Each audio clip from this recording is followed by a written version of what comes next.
There is an island in the Western Pacific that most people have never heard of. It is 7 square miles of coral and limestone and jungle heat. No famous photograph was taken there. No iconic flag raising. No triumphant general's speech. What happened there, in the autumn of 1944, cost the United States military more casualties per attacking soldier than any amphibious assault in American history. A rate that surpassed Iwo Jima, surpassed Tarawa, surpassed every beach the Marine Corps had ever crossed. And the man who ordered it, one of the most senior American commanders in the Pacific, was told, 3 days before the first Marines hit the beach, that it didn't need to happen at all. He went ahead anyway. I want you to stop whatever you're doing and really hear that for a moment, because that's not where most war stories begin. Most war stories begin with necessity, with the enemy that had to be stopped, the objective that had to be taken, the sacrifice that had to be made. The Battle of Peleliu doesn't begin there. It begins with a fleet admiral looking at reconnaissance photographs and writing, in plain language, that the strategic threat this operation was designed to eliminate had already been eliminated.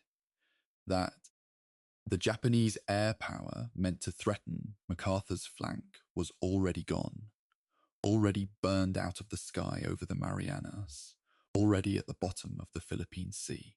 Admiral William Halsey, commander of the Third Fleet, told the chain of command, "You don't need to do this. The ships were already loaded. The men were already at sea." And the answer that came back down the chain of command was essentially, "We know, but it's too late to stop now. Too late to stop." For 9,600 American casualties. Let that sit with you. My name isn't important. What matters is that I've been sitting with this battle for a long time, not just reading about it, really sitting with it, in the way you sit with something that won't let you put it down. I've read the regimental histories and the after-action reports and the casualty returns. I've read Eugene B. Sledge's memoir, With the Old Breed, which is one of the most honest documents produced by any combatant in any theatre of the Second World War, and which will break something in you quietly and permanently if you read it at the right hour. I've read the Japanese accounts, the command decisions of Colonel Kunio Nakagawa, the post-war testimonies of the men who held those limestone caves for 73 days, with no prospect of relief and no illusion about how it was going to end for them. I've looked at Tom Lear's painting, The 2,000-Yard Stare, which was made on the beach at Peleliu on the first day of the landing by a Life magazine artist who watched what was happening around him and put it onto canvas with a directness that journalism couldn't quite manage. The painting shows a Marine. His face is half in shadow, his eyes are open, and absolutely nobody is home behind them. He is walking. He is breathing. In every other meaningful sense, he is gone.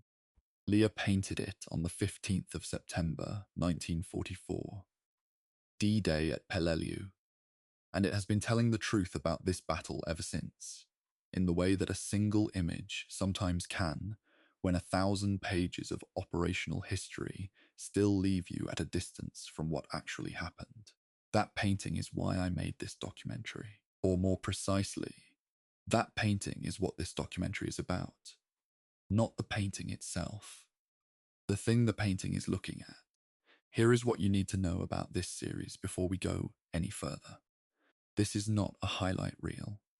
This is not a 10-minute video with dramatic music over archival photographs. What you are about to spend several hours with is a full, chapter-by-chapter account of one of the most complex, costly, and strategically debated battles of the entire Pacific War, told from the ground up, from the planning rooms where the mistake was made, to the beaches where it landed, to the coral ridges where it was paid for, to the caves where it finally ended, to the lives the survivors carried home, and the memory that everyone involved has had to live with ever since. There are 15 chapters in this series. Each one goes deep. None of them will insult your intelligence by skipping the difficult parts or smoothing the edges of things that were not smooth. The command failures are in here, alongside the acts of genuine heroism. The strategic reckoning is in here, alongside the tactical accomplishments. The human cost, measured not just in the aggregate casualty figures, but in individual lives, individual moments, individual men, is in here throughout. This is the kind of history that requires you to hold two contradictory things at once. That extraordinary human beings did extraordinary things at Peleliu, and that they were asked to do those things in service of a mission whose strategic justification had already collapsed before they reached the beach. That's the honest version. That's what's in here. Let me tell you a little more about the battle itself, because if you're new to Peleliu, you need a frame before we walk into the chapters. The 1st Marine Division, the same formation that had fought at Guadalcanal, the same men who had been through Cape Gloucester in the rain and jungle of New Britain, landed on the southwestern coast of Peleliu on the 15th of September, 1944. They were told to expect a fight lasting 4 days, maybe 5. Major General William Rupertus, their commanding officer, said it would be rough but fast. The men who heard him say it were veterans. They'd heard similar predictions before. They went ashore anyway, because that is what you do. Within the first 60 minutes of the landing, 26 amphibious tractors had been destroyed by Japanese fire. Within the first hour and 40 minutes, 60 were knocked out or burning in the shallow water off the reef. Men waded ashore in chest-deep water carrying their weapons, and whatever ammunition they could hold above their heads, through water that already had things in it that men had put there by dying. The temperature on the beach reached 115 degrees Fahrenheit. The water they'd been given to drink tasted of petroleum because the supply drums hadn't been properly cleaned. The terrain they'd been told to expect, a manageable coastal flat leading to a moderate ridge line, turned out to be a labyrinth of razor-edged coral, box canyons, and somewhere in the neighborhood of 500 naturally formed caves. Many of them fitted with sliding steel doors, pre-stocked with ammunition and food and water, connected by interior tunnels, and pre-registered by Japanese artillery that had spent months calculating the exact firing solutions for every approach an American soldier might plausibly use. 4 days. It took 73. The man defending that island was Colonel Kunio Nakagawa. And you need to know his name, because leaving him out of this story would be like telling the story of a chess match without mentioning one of the players.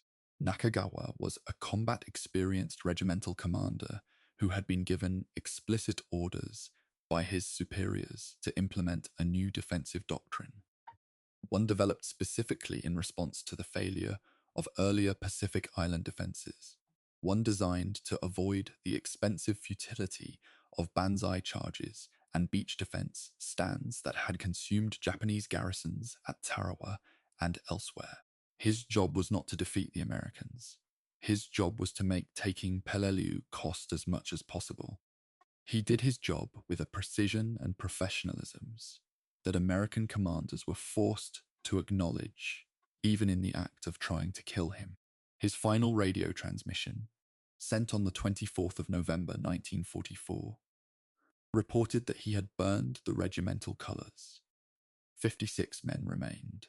He told them to scatter and attack. Then he died in his command post. From 10,900 Japanese defenders, fewer than 300 were taken prisoner. Almost all of them were non-combat labourers, not soldiers. The soldiers died in the caves. Every one of them. Here's the question that this series is going to sit with, honestly and without a comfortable answer. Was it worth it? Not in the abstract, patriotic sense that all sacrifice means something. That's a moral position, not a historical argument. In the specific, operational, strategic sense, Did the capture of Peleliu produce outcomes that justified what it cost? Admiral Halsey said no before it began. The official histories have said, with varying degrees of diplomatic language, no. The airfield that was the primary strategic objective saw limited subsequent use. MacArthur's Philippines operation, which the Peleliu airfield was supposed to protect, proceeded on schedule without needing it. The Japanese air power it was supposed to neutralize was already neutralized, and yet 9,600 Americans became casualties on a 7-square-mile coral island that a fleet admiral had already identified as unnecessary. That question, not answered, not resolved, but honestly examined, runs through every chapter of this series. It doesn't diminish what the men who fought at Peleliu did. Nothing could do that. What it does is insist that their sacrifice be understood in its full context, without the comfortable mythology that papers over the command failures and strategic miscalculations that put them on that beach in the first place. They deserve that honesty. They earned it in a way that the rest of us can only try to honor by being truthful about what happened and why. I want to say something about the format of this series, because it matters for how you engage with it. This is a long-form documentary. Each chapter runs at depth. There is technical data in here. Regimental strength figures, artillery specifications, cave system dimensions, timeline reconstructions, because that data is what distinguishes a serious historical account from an entertainment product with historical flavoring. When I cite a casualty figure, I cite it because it's in the record. When I describe a defensive installation, I describe it from documented sources. When I tell you about what a Marine said or wrote, I tell you from a memoir or an after-action report. Nothing in this series is invented. The research friction you'll encounter, the occasional historiographical debate, the acknowledgement of conflicting accounts, the places where I tell you what the record doesn't fully establish, is there because this is what honest history looks like. It has edges, it has gaps, it has places where the documents don't agree, and the truth is somewhere in between. This series is also, by design, something you can fall asleep to. Not because it's boring, it isn't, but because the pace is deliberate and the voice is calm. And there is something about sustained, serious engagement with the past that many people find genuinely restful. If you find yourself drifting somewhere around chapter 4, that's not a failure, that's the point. Come back to it in the morning. The battle will still be there, and it will be worth finishing.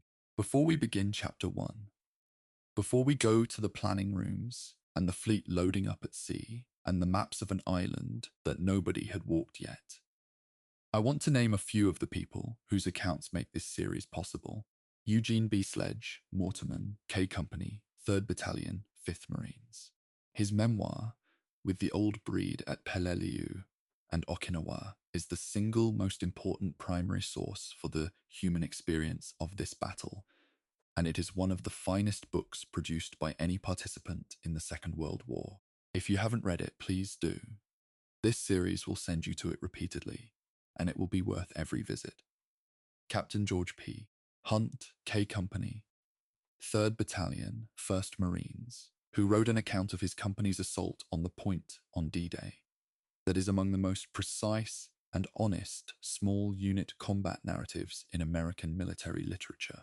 Tom Lee, whose painting made on the beach on the 15th of September 1944 still tells the truth about this battle more immediately than anything else that has been made about it, and the men whose names don't appear in any of those sources. The stretcher bearers and corpsmen and engineers, the soldiers of the 81st Infantry Division who finished the job in the Amerbrogol when the Marines couldn't continue, the Korean and Okinawan labourers who were caught on the island under the Japanese garrison and died there, the Palawan people whose island this was, and who are still living on it. To all of them, this series owes its existence and its care.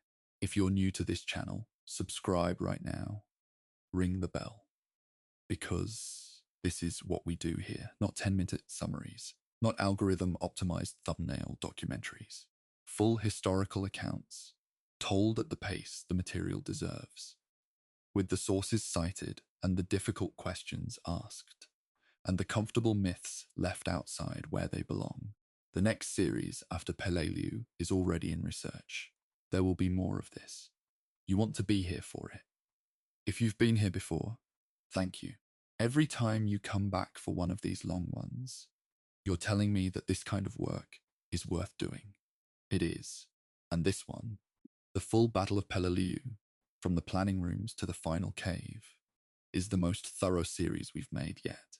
15 chapters, 73 days, 9,600 casualties, one coral island that most people have never heard of and that deserves to be understood completely. And honestly, by everyone who cares about what the Second World War actually cost. Let's go to Peleliu. Chapter 1 begins now. Chapter 1.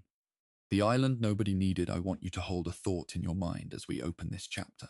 Admiral William Halsey, the same man whose aggressive instincts had shaped some of the most consequential naval actions of the entire Pacific War, looked at the operational plan for the Palau Islands in the late summer of 1944 and recommended cancelling it entirely. His intelligence reports were telling him that Japanese resistance in the region was far weaker than anticipated, that the garrison at Peleliu posed no imminent threat to Allied operations, and that the blood and effort required to take the island simply wasn't worth the result. He was right. He was ignored, and roughly 9,600 Americans became casualties as a consequence. That is not a triumphant opening. It's not supposed to be. The Battle of Peleliu has an unusual historiographical character. It is simultaneously celebrated as one of the Marine Corps' most ferocious and determined stands, and condemned as a strategic blunder that should never have been ordered. Both things are true at the same time, and learning to hold that tension is the only honest way to understand what happened there. Peleliu sits in the Palau archipelago, roughly 500 miles east of the Philippines. It's a crab claw-shaped island. You'll hear that description a lot in histories of this battle. Extending largely north to south, roughly 7 square miles of coral and jungle canopy. The southern portion of the island is relatively flat, and it was here that the Japanese had constructed a 2-runway airfield. The airfield being, essentially, the entire reason anyone was willing to spend American lives on the place. Because in the strategic logic of the Pacific Campaign, airfields were everything. They determined what you could threaten, what you could protect, and how far your power could reach. By the summer of 1944, the logic underpinning the decision to invade Peleliu was already crumbling. General Douglas MacArthur was pushing hard for the recapture of the Philippines, specifically the island of Leyte, and the argument for neutralizing Peleliu rested on the idea that its airfield could threaten MacArthur's right flank during that operation. Halsey flew reconnaissance over the region and reported back that the threat was negligible. He was overruled, partly because the invasion was already planned and underway, and partly because Fleet Admiral Chester Nimitz felt it was too late to cancel.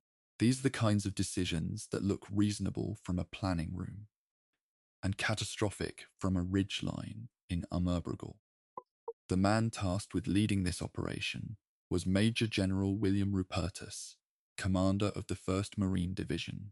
Rupertus was, by every account, a capable Marine officer in the old school mold, hard, territorial, proud of his corps, and deeply reluctant to accept help from any branch that didn't wear the eagle, globe, and anchor. He predicted Peleliu would be a quickie, rough but fast. He said it would be secured within 4 days, maybe 5. He said this with confidence, in front of his officers before they shipped out. Colonel Louis Chesty Puller, already a legend in the Corps, commander of the 1st Marine Regiment, raised objections. He pointed out that the division's 28,000-man figure was misleading because it included artillery crews and specialists. There were only 9,000 riflemen, the men who would actually have to take and hold ground. His objections were dismissed. What neither Rupertus nor the planners fully understood, what aerial reconnaissance had actively obscured, was the nature of Peleliu's terrain. The Amurbrugol, the craggy coral and limestone massif running up the left extension of the island's claw, looked from the air like a gentle jungle-carpeted ridge line. The jungle canopy hid what was underneath. A labyrinth of razor-edged coral, sinkholes, box canyons, ridges that dropped suddenly into ravines, and, crucially, somewhere in the neighborhood of 500 naturally formed caves. Many of these caves had been expanded by Japanese engineers. Some had been fitted with sliding steel doors. Some could hold up to 1,000 men. The American bombardment, however thorough, was never going to dislodge an army that had simply moved underground. The Japanese commander on Peleliu was Colonel Kunio Nakagawa, and it is impossible to tell the story of this battle honestly without spending time on him. He was assigned by Lieutenant General Sadae Inoue, commanding the Palau District Group, who recognized that Nakagawa was a superb tactician with extensive combat experience from China. Nakagawa's force on the island consisted principally of his own 2nd Infantry Regiment, reinforced with roughly 7,000 men. He also had 24 75mm artillery pieces, approximately a dozen light tanks, and a well-stocked network of heavy-caliber machine guns and mortars. Every approach the Marines might plausibly use for their landings had been pre-registered by Nakagawa's artillery. Beach obstacles, anti-tank ditches, concrete blockhouses, all of it had been carefully constructed before a single American ship appeared on the horizon.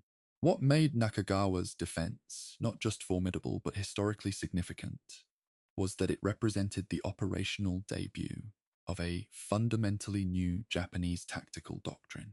For much of the early Pacific War, Japanese defenders had died in great numbers fighting with Bushido-inspired zeal, launching banzai charges that were emotionally powerful and tactically catastrophic. By 1944, Japanese high command had recognized that spiritual fervor couldn't overcome the firepower that American forces could bring to bear. In March of that year, a set of tactical principles that would become known as fukaku, roughly translating to a policy of methodical, cave-based attrition, was developed and disseminated. Peleliu was to be the proving ground. The Japanese would not contest the beaches in depth. They would let the Americans come ashore, and then they would bleed them, systematically, from positions that could not be bombed from the air or reached by naval guns. The Americans had no real intelligence about any of this. Their reconnaissance photos showed an island that looked, if not easy, then manageable. Pre-invasion planners estimated Japanese defenders at around 10,000. The 3-to-1 attacker's advantage seemed to be maintained, on paper. What the paper didn't capture was that the island itself was a weapon. The coral ground couldn't be dug into. Men couldn't take cover from mortar barrages the way they could in ordinary soil. The heat, and we'll talk at length about the heat, reached 115 degrees Fahrenheit in the tropical sun. Water supplies were contaminated. The landscape, once the jungle was stripped by bombardment, was not merely inhospitable. It was, as Eugene B. Sledge would later write in his memoir, With the Old Breed, something that looked as though it had been designed by a malevolent intelligence specifically to kill the men who would be ordered to cross it. I think what strikes me most, rereading the planning documents and the first-person accounts, is how thoroughly the optimism of the command level was disconnected from the reality observed by the men on the ground. This disconnect wasn't unique to Peleliu. You find it in Gallipoli, in Tarawa, in any operation where the men who design campaigns are physically separated from the terrain. But at Peleliu, it became almost operationally pathological. Rupertus was still talking about a 4-day operation on day 8. He was still calling for momentum on day 10, while his regiments were being bled to 1/3 of their fighting strength. There's a word for that kind of institutional denial, but I'll leave it to you to supply it. The first ships of the assault fleet began arriving near the Palaus in mid-September of 1944. The invasion armada that assembled comprised 868 ships in total, 129 of which formed the assault element directly. 3 days of surface fire support from battleships, including the Pennsylvania, Maryland, Mississippi, Tennessee, and Idaho, had been preceded by strategic aerial bombardment from United States Army Air Force's B-24 bombers, which had dropped more than 600 tons of ordnance on the island. Admiral Jesse Oldendorf, surveying the smoking, shattered silhouette of Peleliu, declared that he had run out of profitable targets. Down in the coral caves, Nakagawa's men waited, largely unscathed, for the American tractors to hit the beach. Chapter 2, D-Day. The Beaches That Burned. The 15th of September 1944 is the date that marks the beginning of the ground campaign at Peleliu, and I want to spend some time trying to give you a sense of what that morning actually felt like. Not as a strategic event, but as a physical, sensory experience, because the gap between what the men were told to expect and what they encountered in the first 60 minutes of the landing is, by any measure, one of the most dramatic collapses of military planning in the Pacific War. H.H. was set for 8:30 in the morning. The 1st Marine Division landed on the island's southwestern side, attacking 3 adjacent beach zones simultaneously. Chestipuller's 1st Marine Regiment came ashore on the northernmost designated beaches, codenamed White Beach 1 and 2. The 5th Marines, commanded by Colonel Harold Bucky Harris, landed in the center on Orange Beach 1 and Orange Beach 2. The 7th Marines, under Colonel Herman Hanneken, anchored the southern flank on Orange Beach 3. Each regiment had specific objectives. The 1st Marines were to guard the division's left flank, and then swing north into the Brugol. The 5th Marines were to push across the island and secure the airfield. The 7th were to cut the island off at its southern end, isolating whatever defenders remained there. The approach to shore was conducted in amphibious tractors, called LVTs, or alligators, by the men who rowed them. The offshore reef line sat 700 yards from the assault beaches, which meant that conventional landing craft couldn't get close enough. The LVTs were the only option. The first waves were preceded by armored amphibious tractors mounting 75mm howitzers, meant to engage Japanese strongpoints missed by the naval bombardment. They drove through a field of wire-controlled mines that had been partially disabled by the pre-landing shelling. Partially, not entirely. Many of the control wires had been cut. Many hadn't. Then Nakagawa's guns opened up. The Japanese had maintained extraordinary fire discipline throughout the 3 days of bombardment. Not a single gun had replied to the American shelling, which had reinforced American optimisms to the point of near certainty that the pre-landing strikes had worked. Now, as the LVTs moved into range, the defenders emerged from their caves and positions and brought the full weight of pre-registered artillery, 47mm anti-tank guns, and 20mm machine gun fire onto the approaching tractors. 26 LVTs took direct hits within the first 10 minutes of the landing. Within the first hour and 40 minutes, 60 LVTs had been destroyed or so badly damaged as to be combat ineffective. The reef and shallow waters off the beaches were littered with burning wreckage. Some Marines abandoned their crippled tractors and waded the remaining distance ashore in chest-deep water, carrying their weapons and as much ammunition as they could manage. war correspondent Tom Lear. The same man who would later paint the 2,000-yard stare was on the beach that morning. He wrote what he saw directly, and without softening. I saw a wounded man near me. His face was half-bloody pulp. Private First Class Eugene B., Sledge of the 5th Marines, who would later become one of the most important memoirists of the entire Pacific War, remembered shells crashing through the water around his LT as it neared shore, fragments cutting the surface just yards behind him. He was one of the men who made it. A great many did not. The worst immediate problem was on Puller's left flank, the White Beaches, where the 1st Marines ran into a feature that wasn't on any of their maps. Roughly 100 yards inland from White Beach 1, a 30-foot-high coral ridge jutted out toward the water. The Marines called it the Point.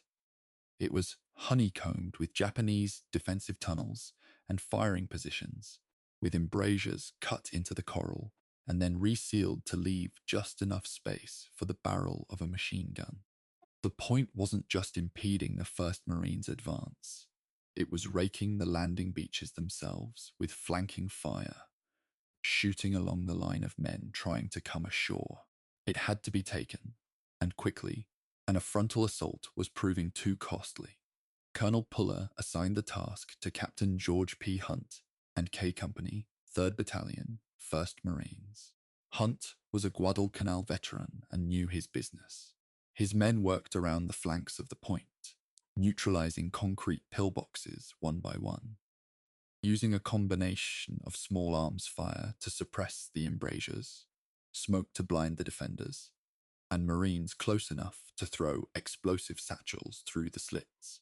The Point's principal fortification, a large reinforced concrete blockhouse mounting a 25mm gun, fell when a Marine corporal named Anderson launched a rifle grenade that ricocheted off the gun muzzle and detonated deep inside the casement, setting off the stored ammunition.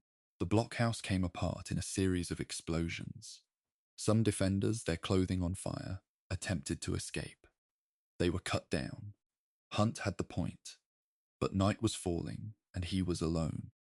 The Japanese launched counterattacks throughout the rest of that first day and into the night. When he was finally relieved, K Company had gone from 235 men to 78 survivors. At the Point itself, where the hardest fighting had occurred, Hunt had 18 men left standing. Those numbers are not a misprint. They are what the terrain and the defenders together cost K Company in less than 30 hours of fighting over a single coral outcropping the size of a large house. Meanwhile, in the center, the 5th Marines were making better progress, but at serious cost.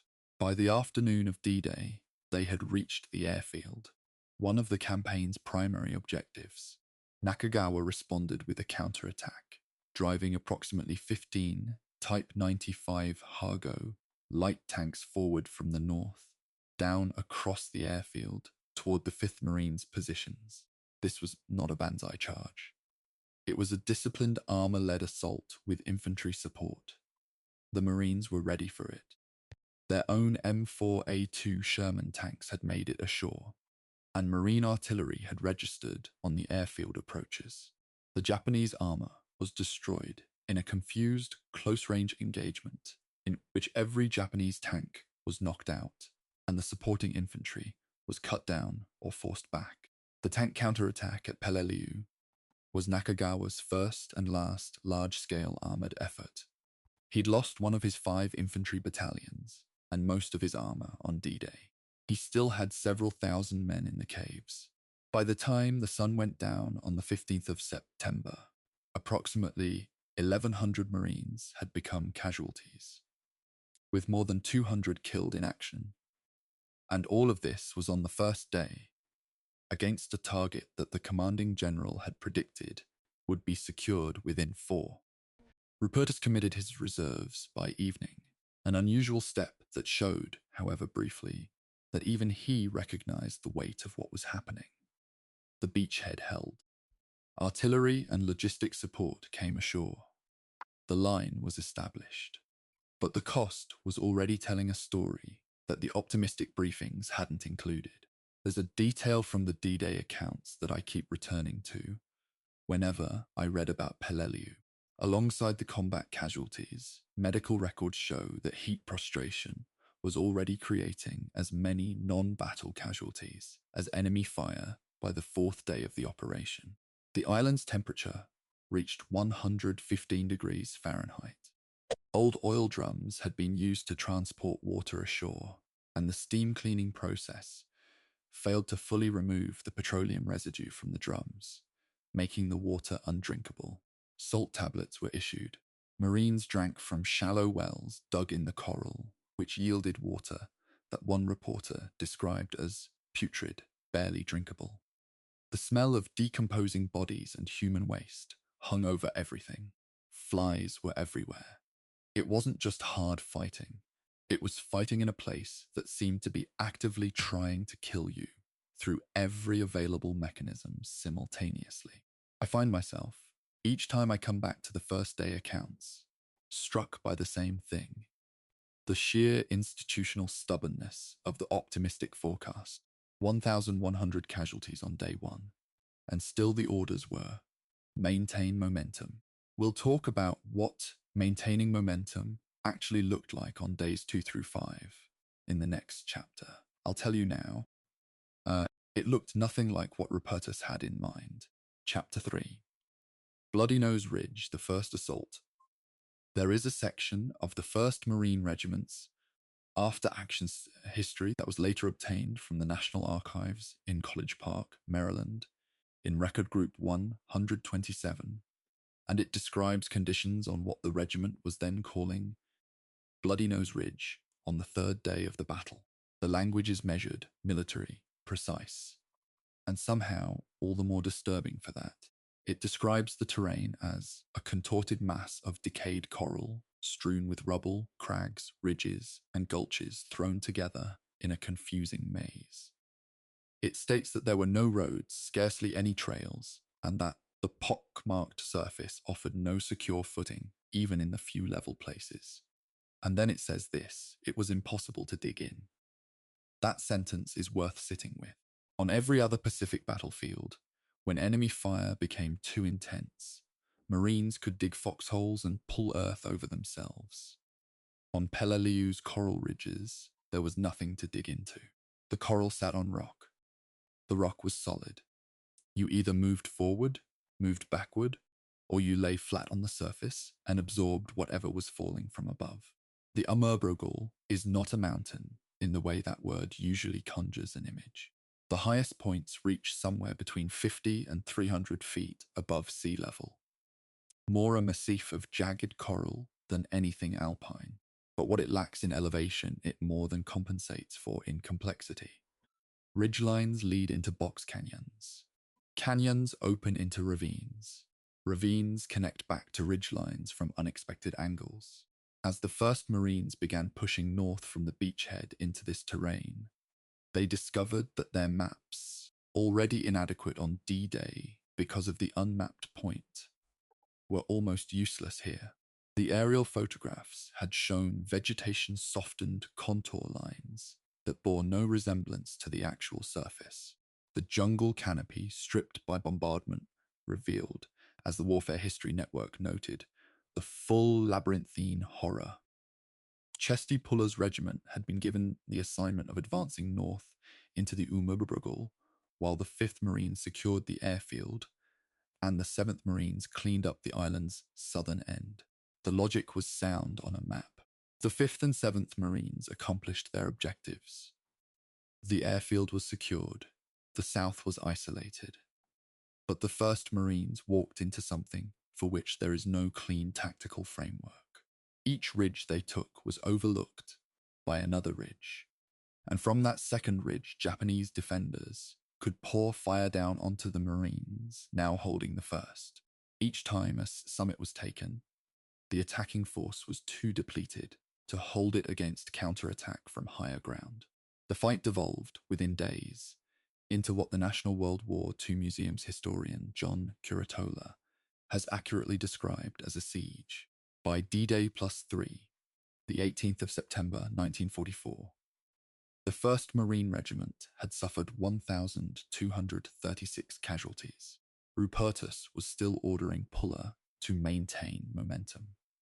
The phrase appears multiple times in the available records from this period, and each time I encounter it, I find myself thinking about what it must have felt like to be a company commander in the 1st Marines. Receiving that order, looking at the 30 or 40 men who remained in what had been a 200-man rifle company, and trying to work out how momentum was supposed to be physically generated from those numbers. Puller himself was not immune to the attrition. A Japanese 47mm shell scored a direct hit on his LVT on D-Day, nearly killing him. Another shell wiped out his entire communications section early in the fighting, which severely hampered his ability to coordinate. Throughout the subsequent days on the ridge, he continued to push his men forward under explicit orders from Rupertus, and the historical record suggests he had deep misgivings about what those orders were producing. He was not a man who easily admitted doubt. His reputation in the Corps was built on aggressive forward action.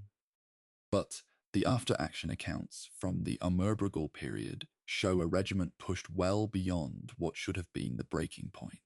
On the 19th of September, Captain Everett Pope of B Company, 1st Battalion, 1st Marines was ordered to take Hill 100, a knob of high ground that dominated a route the Americans were calling the East Road. B Company had landed with 242 men. By the time Pope received this order, it had 90 effectives. After hours of fighting, Pope and his men reached the summit of Hill 100, at which point they made a discovery that the existing maps had entirely failed to indicate. Hill 100 wasn't an isolated knob. It was the lower end of a ridge that connected to a considerably higher elevation 50 yards away, which was held by the Japanese. From the higher position, Japanese defenders poured fire down on Pope's men. From a parallel ridge to the west, more fire came in. B Company was surrounded on 3 sides and cut off from resupply. Pope had roughly 24 men left. He made the decision to hold rather than withdraw, because his position on the summit, however exposed, might absorb Japanese pressure that would otherwise fall on the battalion below him. What followed was a night of close combat that Lieutenant Pope would later describe as existing entirely outside the normal parameters of military experience. The counterattacks continued without pause. Fighting became hand-to-hand in places. At one point, 2 Marines named Lieutenant Burke and Sergeant Macallanes were attacked at close range. Burke bayoneted through the leg and responding with his fists. Macallanes using a rifle butt on a second attacker before both men pitched their opponents down the slope. By the end of the night, B Company's ammunition was so depleted that the men were throwing rocks at the enemy to create hesitation, occasionally throwing an actual grenade to keep the Japanese guessing about what the rocks were. Dawn came. Pope received orders to withdraw. 9 men made it back to American lines. 9 men from a company that had landed with 242. Pope was wounded. He received the Medal of Honor for his defense of Hill 100. The hill itself was not retaken until the 3rd of October, 2 weeks later. I find the story of Hill 100 important not because it's a unique incident in the Battle of Peleliu. It isn't, tragically, but because it encapsulates the specific structural problem the Americans faced in the Amurbrigel. You could take a position, you could hold it overnight against all reasonable probability, and then, in the cold assessment of daylight, you found you couldn't stay there, because the terrain was designed to make anything you took immediately subordinate to something the Japanese were still holding. The geography was the weapon.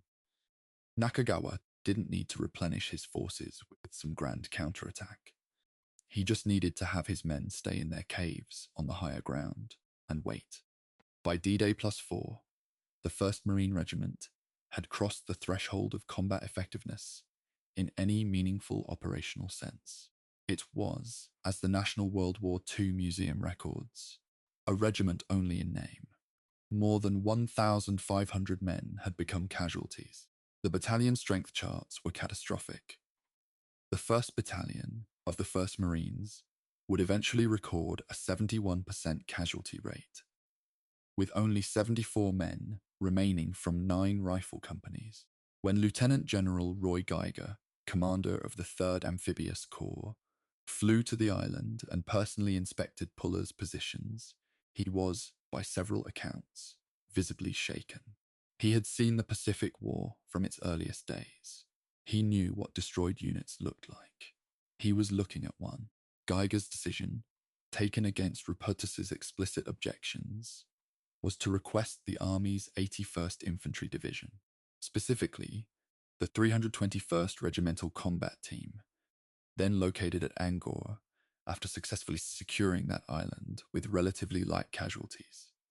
Rupertus refused. He sent the refusal back through proper channels. Geiger told him it wasn't a request. The 1st Marine Regiment was withdrawn on D-Day +5. In the time it had been committed to the Amurbrogel, it had suffered 1,749 casualties, destroyed 3 blockhouses, 22 pillboxes, 13 anti-tank guns, and neutralized 144 defended caves. Those numbers represent an extraordinary record of accomplishment. They also represent the limits of what any regiment of human beings could have been asked to absorb. Chapter 4. The Geography of Hell. Understanding the Amurbrogel, I want to take a step back from the chronological narrative for a chapter and explain, as clearly as I can, why the Amurbrogel was so specifically, so almost architecturally, suited to the defense Nakagawa was running. Because unless you understand the terrain, the subsequent weeks of fighting don't quite make sense. They look like stubbornness or incompetence when they were neither. They were the product of a physical environment that rendered all conventional tactical solutions ineffective in sequence, one after the other. The Amurbrogel Massif runs along what maps describe as the western peninsula of Peleliu, the upper part of the island's crab claw, and it rises in a series of ridges, draws, and cliff faces composed primarily of fossilized coral and limestone. The coral is sharp. It cuts through boot leather. It cuts through skin. It offers no purchase for digging because there's nothing below it but more coral and then solid rock. The valleys between the ridges are narrow and covered, once the vegetation was removed by bombardment, with loose coral rubble that provides no stable footing. Moving through this terrain under fire wasn't just tactically difficult, it was physically punishing in a way that flat ground simply isn't. The cave system is what historians tend to focus on, and rightly so, but I think its scale and sophistication is still underappreciated in most popular accounts. The approximately 500 naturally formed caves in the Amurbrogel had been substantially modified by Japanese engineers before the battle. Some were enlarged to accommodate hundreds of men. Many had sliding steel doors across their entrances, a detail that initially struck American forces as almost incredible, because no previous Pacific cave defense had included that kind of permanent installation. The doors meant that a Japanese defender could close his cave entrance during artillery or air bombardment, wait out the fire, then open the door and resume firing within seconds of the bombardment lifting.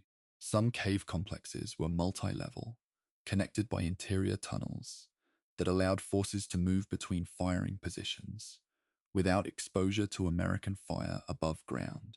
Nakagawa had pre-registered his artillery and mortars on the approaches to these positions before the battle began. What this meant in practice was that every likely American avenue of approach had known firing solutions already computed.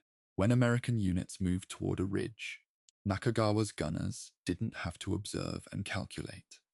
They simply fired at a predetermined point. and the shells arrived at the correct place. This explains why the Americans found that as soon as they committed to an axis of advance, fire seemed to arrive instantly and accurately. It wasn't supernatural precision, it was preparation. The positions themselves were mutually supporting. This is a tactical concept that means if you attack position A, the defenders at position B can fire into your flank. If you then reorient to attack position B, the defenders at position A, who you've now turned your back to, can fire into your rear. The Amurbrugol's geography, the way the ridges overlapped and the caves faced in multiple directions, made this kind of mutual support intrinsic to the terrain rather than something that required complex coordination. A Marine standing in a ravine between two ridges, both of which were held by Japanese defenders, was caught in a natural funnel with no way to neutralize both threats simultaneously. Light observation aircraft that began operating from the captured airfield gave the Americans a better view of Japanese defensive positions, and as a result, the Amurbrugol's geography started acquiring specific names. Five Brothers, China Wall, Wildcat Bowl, Death Valley, Baldy Ridge. These weren't dramatic names assigned by war correspondents. They were working titles given by men who needed to refer to specific pieces of ground when calling in fire support. The heat made everything worse. I keep returning to this because I don't think it features prominently enough in most accounts. The Amurbrugol's coral absorbed the tropical heat during the day and radiated it back at night. There was no shade worth the name once the vegetation was stripped by bombardment. The temperature regularly hit 105 degrees, and on the worst days climbed to 115. Men who hadn't been touched by enemy fire were falling down from heat prostration. The contaminated water supply meant that dehydration was endemic. Salt tablets were issued, which helped somewhat. Shallow wells were dug in the coral, and the water they produced was barely drinkable. The body, under those conditions, is already fighting a second enemy before anyone fires a shot. The Japanese defenders in the caves were not comfortable by any measure, but they had shade, they had stored food and water, they had protection from the sun that the American attackers, moving across open coral slopes under direct sunlight, simply did not have. This asymmetry between defenders who could wait in relative shelter and attackers who were being degraded by the environment as well as by enemy fire is one of the structural features of the Peleliu campaign that historians tend to note but rarely dwell on. I dwell on it because I think it's part of why the casualty rate at Peleliu was the highest of any amphibious assault in United States military history. American ingenuity worked hard to find solutions. Engineers brought up armored bulldozers and prepared paths through the rubble for LVTs equipped with flamethrowers, which could put fire directly into cave openings at ground level. A 75mm pack howitzer was disassembled by hand, carried up to a higher elevation under fire, sandbagged into position, then used to fire directly into cave mouths at close range. Marine Fighter Squadron VMF-114, flying from the newly captured airfield, began flying close support missions of almost absurd brevity, taking off, flying, dropping napalm, and returning to the landing pattern in what the National World War II Museum's account describes as minutes, if not seconds. The island was so small that the Corsairs barely had time to raise their landing gear before they were over the target. But ingenuity couldn't change the fundamental arithmetic. Every taken required infantry to approach it across open ground. Every ridge taken exposed the men on it to fire from the next ridge. The Amurbrugol wasn't a defensive position. It was a defensive system, and it had been designed, whether intentionally or fortuitously, to be essentially impervious to the kind of rapid, momentum-driven infantry assault that Rupertus had been ordering his men to execute. What the terrain required wasn't momentum. It required patience, precision, and a willingness to accept that this was going to take a very long time. Rupertus did not have patience. He had the 4-day prediction and the embarrassment that came with every day it remained unmet, and a deep personal investment in the idea that his Marines could solve any problem with sufficient aggression. It's worth noting, in fairness, because fairness matters when we're discussing historical figures who are no longer alive to speak for themselves, that Rupertus was himself in considerable physical distress during much of the battle. He had broken his ankle in an exercise accident before the landing and was operating under sustained pain. That doesn't excuse the tactical decisions, but it adds texture to the picture of a commander who may have been less capable of clear-eyed assessment than the situation required. What the Americans needed was what they eventually got: a methodical combined arms, joint force siege operation that accepted the Umurbrugul on its own terms rather than trying to overwhelm it with infantry momentum. We'll get to that. But first, let's spend some time with the men who were doing the fighting. Before the army arrived and the strategic picture shifted, because the story of what the 2nd and 3rd battalions of the 5th and 7th Marines were going through during this period, the week after D-Day, when the airfield was secured but the ridge was still very much alive, is worth telling in its own right.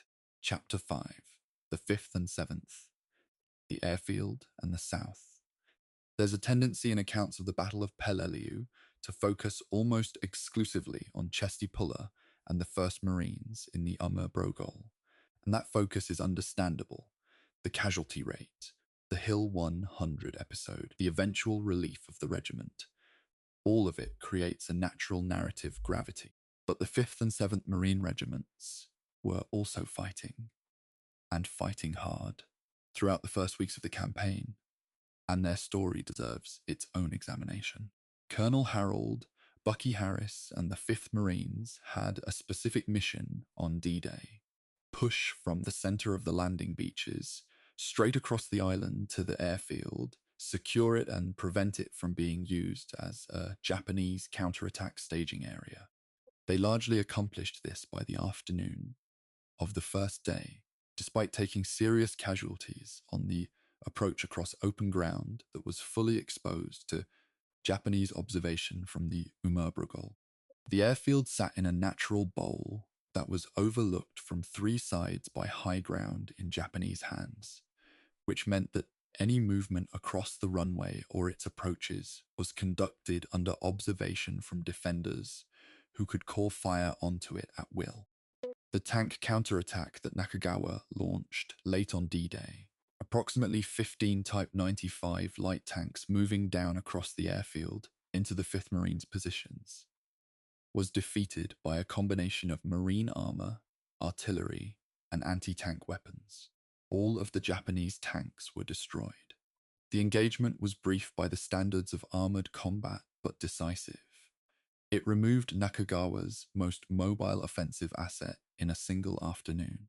What it didn't remove was his ability to place observed fire on the airfield from the high ground of the Umurbrugul, which continued to make the airfield a dangerous place to stand, walk across, or conduct any kind of regular military activity throughout much of the subsequent operation. By the end of D-Day +3, the 5th Marines had pushed far enough north to be pressing against the southern edges of the Umurbrugul, where they began encountering the same cave and mutual support defensive system that was already destroying the 1st Marines on the opposite flank. The 7th Marines, operating in the south and southeast of the island, had a comparatively more tractable tactical problem. The flat terrain and lower density of cave defenses meant that their advance was faster and their casualties, while real and significant, were lower than those of the 1st Marines in the ridge complex. By approximately D-Day +8, the 7th Marines had secured Peleliu's southern reaches and cut the island in half, isolating what remained of the Japanese force in the north. The 5th Marines were then redirected north to press against the from the south and east, the opposite direction from the 1st Marines' approach, in what amounted to the beginning of an encirclement. American commanders were starting to understand, however slowly, that the couldn't be taken by a single regimental assault along a single axis. What it could potentially be taken by was a systematic reduction from multiple directions, cave by cave, ridge by ridge, with flamethrowers, direct artillery fire, and the relentless grinding pressure of forces that accepted the time cost of doing it properly. On the 21st of September, the 5th Marines, having fought their way around the eastern side of the Massif, began attacking from the north, a direction that, combined with pressure from the Army's 321st Regimental Combat Team now pressing from the west, began to create the outline of a true encirclement. Japanese positions that had been mutually supporting now faced fire from multiple directions simultaneously, which degraded, though didn't eliminate, the structural advantage of the defensive system. Nakagawa was still in communication with his superiors on the island of Koror.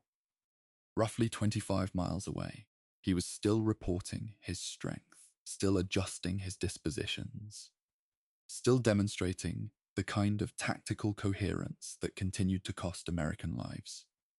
Even as the overall situation became increasingly hopeless for the defenders, I want to pause here and acknowledge something about the 5th and 7th Marines that sometimes gets lost in the drama surrounding the 1st Regiment and the Brogol. The men of these two regiments landed on the same beach, in the same heat, under the same fire, on the same D-Day. They took their share of casualties in the first days of the campaign, and then, instead of being relieved, they were rotated from their original objectives into the Brogol encirclement, which means many of them went from one brutal fight straight into the maw of an even more brutal one. Eugene Sledge, whose memoir provides some of the most vivid and unsparing primary source material available for any Pacific campaign, served in the 5th Marines. He wrote about watching men around him change, not just physically, but in some deeper sense, as the days on Peleliu accumulated. I resigned from the human race, one 1st Regiment veteran recalled in a documented account. We were no longer human beings. Those words didn't come from a man who had fought for 4 days. They came from a man who had been fighting for weeks. The airfield, once secured, became operational remarkably quickly. Marine aircraft, specifically Grumman F-6F Hellcats and Vought F-4U Corsair fighter bombers, began arriving at what was designated as Marine Air Base Peleliu, and they immediately began flying close support missions for the ground forces still fighting in the Brogol. The base became a functioning tactical air hub within days of the initial landing. This was, in purely operational terms, the primary American objective at Peleliu, and it was achieved. Whether the cost of achieving it was justified by the strategic return is a different question entirely, and one that we'll address directly in later chapters. The heat was an equalizer. I've mentioned it before, and I'll mention it again, because the primary source material keeps returning to it.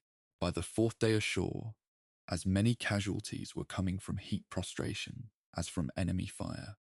The coral ground radiated stored heat at night, which meant that even the hours of relative darkness offered limited physiological recovery.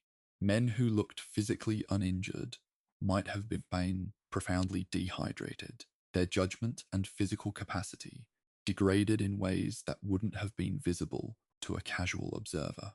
In that environment, every tactical decision, hold this ground, advance to that ridge, attack at this hour, carried an additional weight beyond what the tactical map showed. By approximately D-Day +7, the United States controlled most of Peleliu's surface area. The airfield was operational. The south was secured. The Japanese garrison had been compressed into the Brogol, which Nakagawa and his remaining several thousand men continued to hold with remarkable tenacity. The strategic threat to MacArthur's flank, the rationale for the entire operation, had by this point effectively ceased to exist. The island was isolated. The airfield was American. Japanese aircraft were not flying from Peleliu. MacArthur's operation in the Philippines was proceeding. In operational terms, the mission had been accomplished.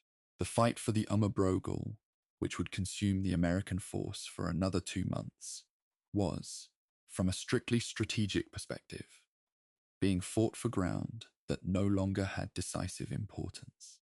That is the particular tragedy at the heart of the Peleliu story, and it's what makes the battle so difficult to narrate without a sense of something going terribly, persistently wrong at the command level, long after the facts on the ground should have prompted a different set of decisions.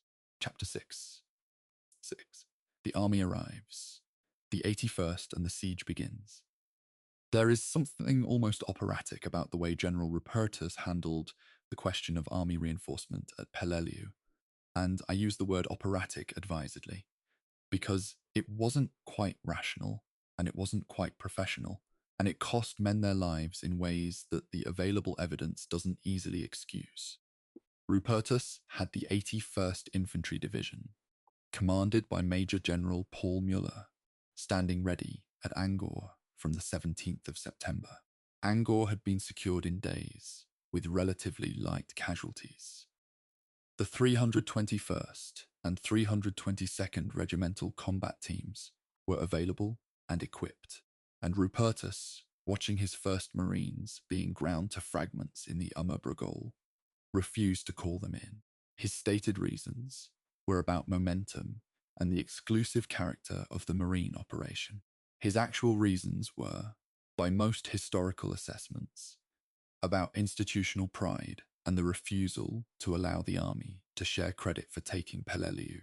Lieutenant General Geiger came ashore, inspected Puller's positions personally, and told Rupertus in terms that left no room for ambiguity that the 81st was coming whether Rupertus wanted them or not.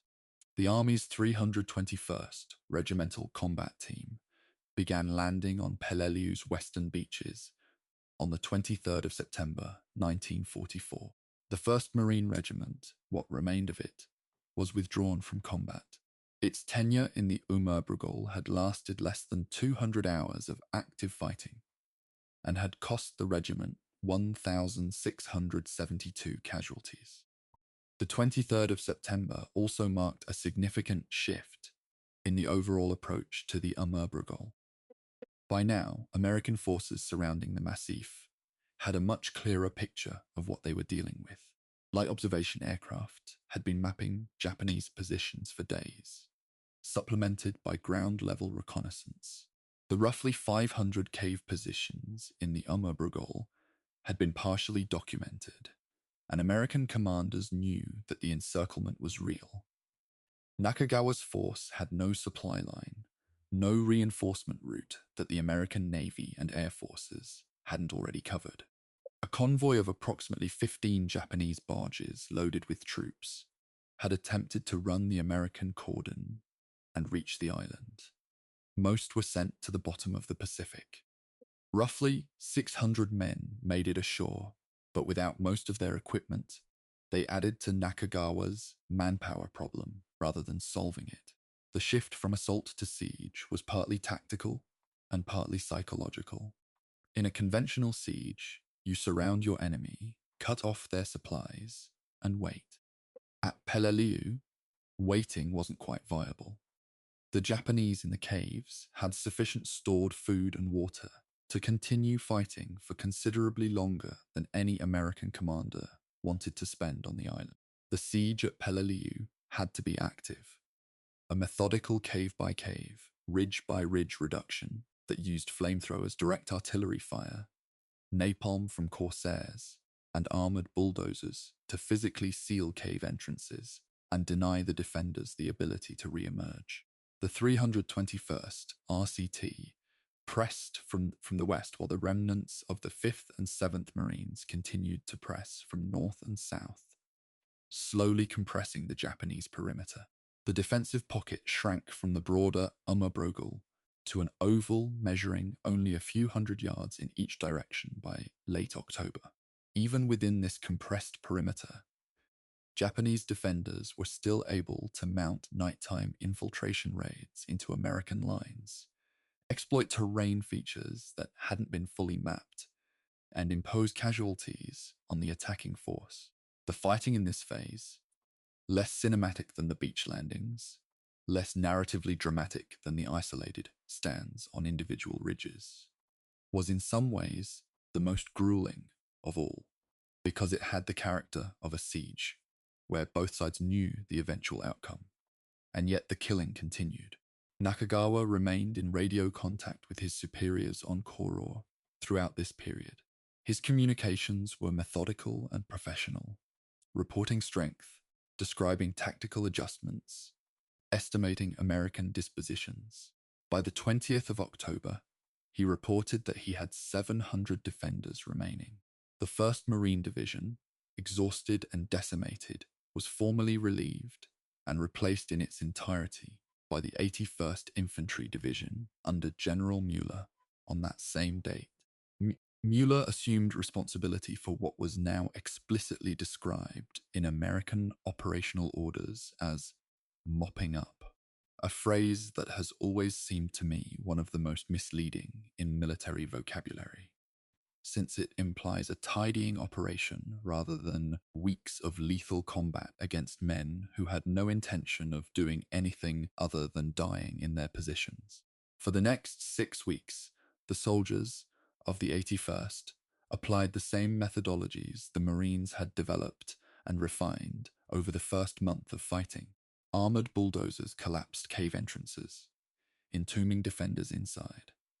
Flamethrower-equipped LVTs cleared lower-level positions. Engineers brought up heavy demolitions for positions that couldn't be reached by vehicles. And throughout this period, Nakagawa continued to transmit. His communications to Koror became, toward the end, the most reliable real-time accounting of Japanese strength and disposition available to American intelligence. A grim irony in which the very discipline that made him such a formidable commander also made him legible to the enemy he was fighting. His final transmission came on the 24th of November, 1944. He reported that he had burned the regimental colours. He directed his remaining 56 men to split into infiltration parties and attack the enemy everywhere. One of the few Japanese prisoners taken, and there were very few, of the approximately 10,900 Japanese troops killed in the operation, only just over 300 were captured, and the majority of those were Korean and Okinawan laborers rather than combat soldiers. Reported that Nakagawa died in his command post, having committed seppuku, the traditional ritual suicide. Peleliu was declared secured on the 25th of November, 1944. The formal accounting took some time to compile, but the final figures are stark. American casualties totaled approximately 9,600, with roughly 1,600 killed in action. The Japanese garrison of roughly 10,900 men was essentially eliminated. Fewer than 200 were taken prisoner. The campaign had lasted 73 days, instead of the predicted 4, and its strategic contribution to the wider Pacific War remains, to this day, genuinely disputed. What I find most telling about the Peleliu campaign, what keeps drawing me back to the primary sources and the after-action accounts, is the way in which all the structural failures of the operation were visible, to varying degrees, to different people involved in it, and yet the operation proceeded to its conclusion, without any of those visibility reports, producing a change in either operational design or command approach. Halsey saw the strategic redundancy. Puller saw the tactical overreach. Geiger saw the physical devastation of the 1st Marines. and Rupertus kept saying 4 days. Every system that should have self-corrected didn't. The battle is, in this sense, not just a story about courage and endurance, though it is certainly that, but also a case study in the ways that institutional momentum, command, ego, and the sunk cost logic of operations, already underway, can sustain a course of action long past the point where its costs can be justified. In the next chapter, we'll meet some of the men who actually walked through this. Not the generals, but the Marines in the rifle companies, the corpsmen, the engineers, the men whose names don't appear in the strategic history, but whose experiences constitute what the battle actually was. And we'll talk about Eugene Sledge, whose memoir of the Peleliu campaign remains, in my judgment, one of the most important documents produced by any combatant in the entire Second World War. Chapter 7. The Men Who Fought. Faces of the 1st Marine Division. There's a peculiar kind of historical injustice that happens when we reduce a battle to its numbers. 9,600 casualties, 73 days, 1,600 killed. Those figures are real, and they matter, and I've cited them carefully. But they do something that I find quietly troubling. They flatten individual human beings into data points. The man who grew up in a small town in Georgia, who joined the Corps at 17 because the recruiter came to his high school and he thought it sounded better than the alternative. He becomes a fraction, a percentage of a regiment's effective strength, and that's not right. So this chapter is going to resist that. We're going to spend time with the people who actually fought at Peleliu, not just the famous ones, not just the Medal of Honor recipients, but the anonymous riflemen, the stretcher bearers, the engineers, the corpsmen, and trying to recover some of what the numbers obscure. Eugene Sledge is the unavoidable starting point for any serious engagement with the human dimension of Peleliu. He served as a mortarman with K Company, 3rd Battalion, 5th Marines, the same company that would later fight at Okinawa. And after the war, he turned his wartime notes into a memoir called With the Old Breed at Peleliu and Okinawa, published in 1981, and later described by historian Paul Fussell as one of the finest memoirs to emerge from any war. What makes Sledge's account so valuable isn't just his honesty, though that's considerable. It's that he was, in his own words, not a natural soldier. He was a biology student from Mobile, Alabama, who read John Muir and loved natural history, and who found himself in a place that challenged every civilized impulse he had ever developed. His memoir is the record of that challenge, written without the protective amnesia that many veterans adopted in the years after the war. Sledge described landing on Peleliu's Orange Beach 2 on D-Day with a clarity that remains extraordinary. He wrote about the sight of a Marine lying dead in the sand, who looked, at a glance, as though he might simply be sleeping, and then noticing the details that proved otherwise. He wrote about the smell. He wrote about the difficulty of processing what his eyes were showing him, when everything his prior experience of the world had offered was telling him that what he was seeing wasn't possible. These aren't invented reflections. They are documented observations from a man who kept notes in the field, under conditions that most people cannot imagine, because he understood even then that what was happening needed to be recorded accurately. The question of who the men of the 1st Marine Division actually were in 1944 is one that deserves a careful answer. The division had been fighting since Guadalcanal in 1942. By the time of Peleliu, the division's most experienced men, the ones who had fought at Guadalcanal and Cape Gloucester and a dozen smaller engagements in between, were in their mid-20s at most. Many were younger. The replacements who had joined after the earlier campaigns were fresh from the United States, trained but untested, and the veterans looked at them with the particular combination of protectiveness and sad foreknowledge that combat soldiers tend to develop for the uninitiated. You see this dynamic in Sledge's account. He was himself a replacement at Peleliu, which put him in the position of being the man the veterans watched. The Navy corpsmen who served with Marine rifle companies occupy a peculiar and important place in the Peleliu story. They weren't Marines, they were sailors, assigned to Marine units for medical support, wearing the same utilities and carrying the same gear, but without the same training or the same institutional ethos.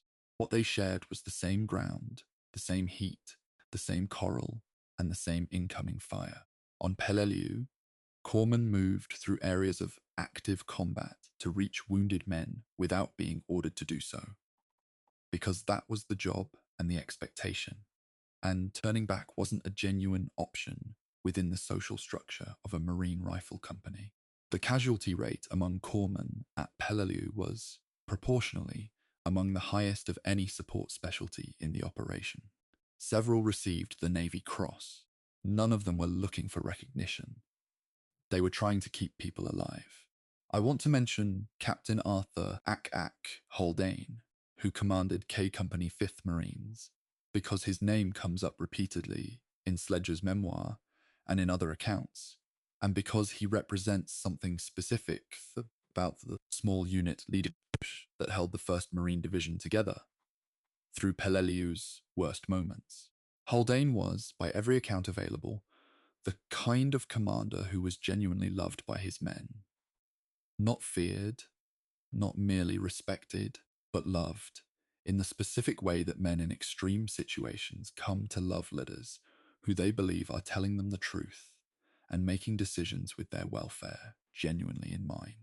He was killed on Peleliu, shot through the head by a Japanese sniper, while moving between positions on the eastern side of the island.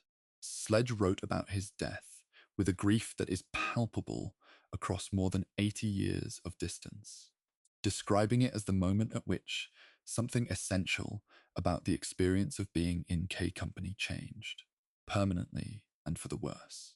The question of racial dynamics within the American force at Peleliu is one that I don't think should be entirely avoided in a responsible account of the battle.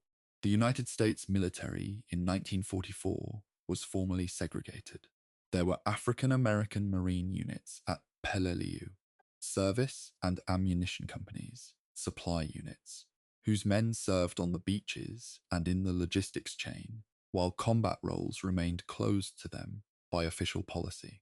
The service of these men was essential to keeping the fighting units supplied and the beaches functioning, and it occurred under the same enemy fire, in the same heat, on the same coral.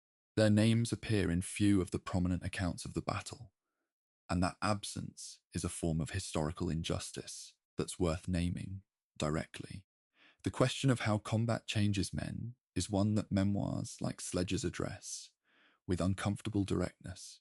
Not just physically, the weight loss, the skin infections, the coral cuts that wouldn't heal in the wet heat, but in some harder to define way, something to do with what becomes normal and what doesn't feel normal anymore. Sledge described a specific moment at Peleliu later in the campaign when he caught himself doing something that he recognized as behavior he wouldn't have been capable of before the island, and he recorded it in his memoir with something close to horror. I'm not going to describe the specific incident here. It's in the book, and you should read it there. But the important thing about it is not the act itself, but Sledge's response to recognizing himself doing it. Because that recognition, that self-awareness, operating even inside the worst circumstances, is what makes With the Old Breed not just a war memoir, but a moral document. The chaplains at Peleliu served in ways that don't fit neatly into any category. They moved with the rifle companies. They carried no weapons. They administered last rites and gave morphine injections and held the hands of dying men and organized the burial details that worked the beaches and the ridge approaches in the hours after each day's fighting. Their after-action reports, where they exist, have a quality of sustained professional attention that is quietly astonishing. These were men who had chosen a vocation centered on comfort and meaning making, now doing their vocation in a place that seemed engineered to strip both comfort and meaning away. Several of them wrote accounts of the campaign that survive and have been consulted by historians. What comes through consistently is not despair, exactly, but something more complex, a sustained effort to hold onto the framework of meaning that their vocation required, in conditions that tested that framework at every turn. The stretcher bearers, the men tasked with moving wounded from the point of injury to the battalion aid station, had what may have been the most consistently terrifying job in any rifle regiment at Peleliu. Moving a stretcher requires 4 men moving upright, over exposed terrain, unable to fire a weapon.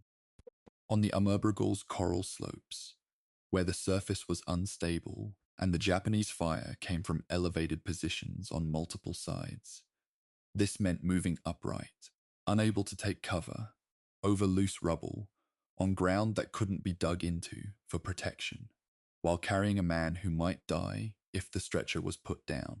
There are documented accounts of stretcher parties losing multiple bearers in sequence on a single carry, the survivors continuing while exposed, until a position of relative cover was reached or new bearers arrived. This is the kind of detail that doesn't fit into operational history, and it's the kind of detail that I think is most important to know. By the time the 1st Marine Division left Peleliu in late October of 1944, it had been fighting continuously for more than 5 weeks.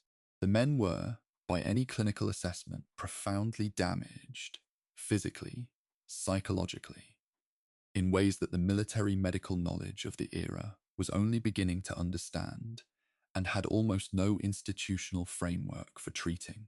Combat fatigue was the diagnostic term in use, and it implied something temporary, recoverable, a matter of rest and return to duty. What Sledge and others describe suggests something more permanent. Many of the men who left Peleliu alive carried it with them for the rest of their lives. Some of them talked about it eventually, a great many never did. The painting of the 2,000-yard stare that Tom Lear made on that beach in September of 1944 captured something that was real, something that no amount of tactical success, no strategic vindication, no medal or memorial can quite address. It's the look of a man who has seen the full cost of what war extracts from human beings, and can't quite close his eyes against it. Chapter 8. Nakagawa's War. The defender of the Amurbrugol, I think one of the most important intellectual choices you can make when studying any battle, is to resist the temptation to see the enemy only as an obstacle. The defenders at Peleliu are sometimes reduced to a kind of impersonal force. Japanese resistance, enemy positions, hostile fire, in ways that strip them of the human complexity they actually possessed. Colonel Kunio Nakagawa was not an abstraction. He was a highly trained, professional military officer who commanded a desperate defensive action with extraordinary tactical skill, under conditions that were, by the final weeks of the campaign, as extreme as those faced by any of the men attacking him. Understanding him, as clearly as the surviving record allows, is essential to understanding Peleliu, not to celebrate what he represented ideologically, but to account honestly for what happened militarily. Nakagawa was born in the Toyama prefecture of Japan in 1902, and by the time of Peleliu, he had extensive combat experience from the campaigns in China, where the 2nd Infantry Regiment had fought in some of the most brutal urban and rural engagements of the Sino-Japanese War. He was 42 years old when he led his regiment onto Peleliu to prepare its defenses. By all available accounts, both Japanese sources and post-war American assessments, he was calm under pressure, methodical in his planning, and genuinely capable of inspiring his men to hold positions that any rational military assessment would have conceded as hopeless. The Imperial Japanese Army, in acknowledging his performance at Peleliu, posthumously promoted him to lieutenant general. One of the few times in the Pacific War that such a posthumous elevation was awarded specifically for a defensive action. The defensive doctrine he implemented at Peleliu, the Fukaku system of deep cave defenses, pre-registered fires, and attritional resistance, had been developed partly in response to earlier Pacific defeats. After Tarawa in 1943, where a relatively small Japanese garrison had fought with great ferocity, but had ultimately been overrun in roughly 76 hours because it contested the beaches too aggressively and was then unable to fall back.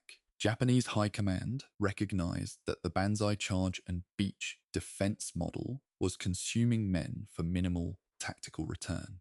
Nakagawa's approach at Peleliu was the operational expression of the lesson learned from those earlier defeats. Don't fight the Americans where they're strongest, which is in the open, with naval gunfire and air support available.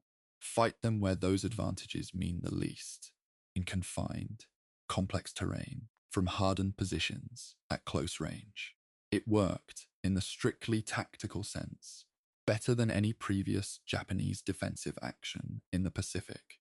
I find it significant, and I think most American accounts of Peleliu don't spend enough time on this, that Nakagawa maintained the discipline of his command right up to the final weeks of the campaign, when his garrison had been reduced to a few hundred men in a perimeter measured in hundreds of yards. His radio communications to the Palau District Group headquarters on Koror were professional and precise, reported accurately, and without the kind of catastrophism or over-optimism that tends to characterize communications from commanders in losing situations. He reported his strength honestly. He described his tactical situation clearly. He did not ask for reinforcements he knew couldn't come, or make promises about counterattacks that weren't possible. He was, in the most stripped-down professional sense, doing his job.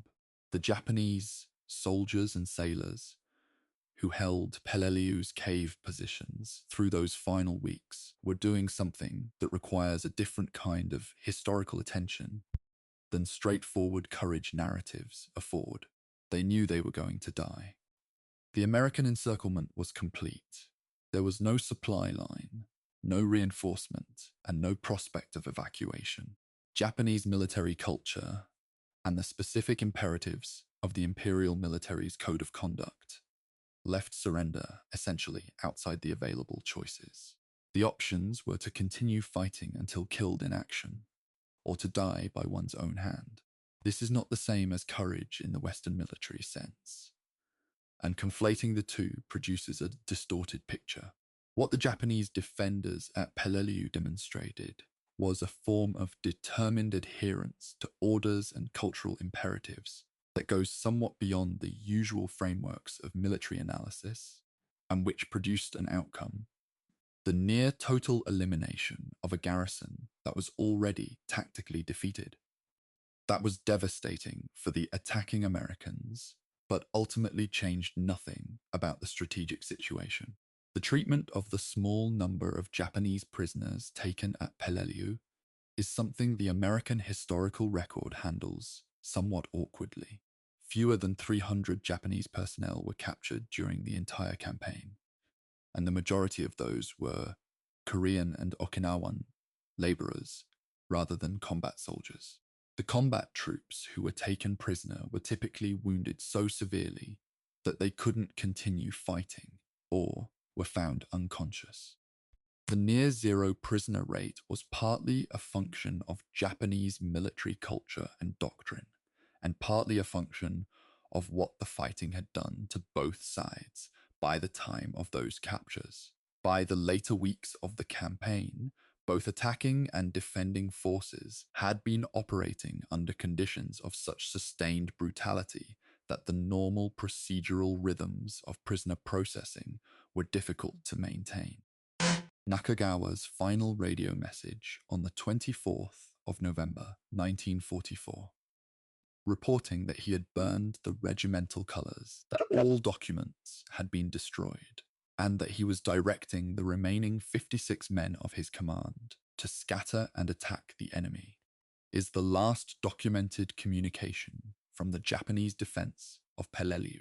Post-war accounts from Japanese survivors of the broader Palau operation and American reports from the cave-clearing operations in the final days of the campaign indicate that Nakagawa died in his command post. He was posthumously awarded the rank of Lieutenant General by the Imperial Japanese government, which also acknowledged the performance of his regiment in dispatches from Imperial General Headquarters. Unusual recognition for what was, in the end, an annihilated garrison. What strikes me about Nakagawa, across years of reading this campaign, is the quality of his professionalism in the context of what he was actually doing, which was spending the lives of the men under his command in a defense that served, ultimately, no strategic purpose. The Americans were coming regardless. The airfield was going to be taken regardless. The Philippines operation was going to proceed regardless. His defense delayed the operation by roughly 69 days beyond the American prediction. It imposed 9,600 American casualties, and it changed the strategic situation in the Pacific in approximately no way whatsoever, because by September of 1944, the trajectory of the Pacific War had already been determined by events at Midway, Guadalcanal, and the Mariana Islands. Peleliu was a costly footnote in a war whose outcome had already been decided.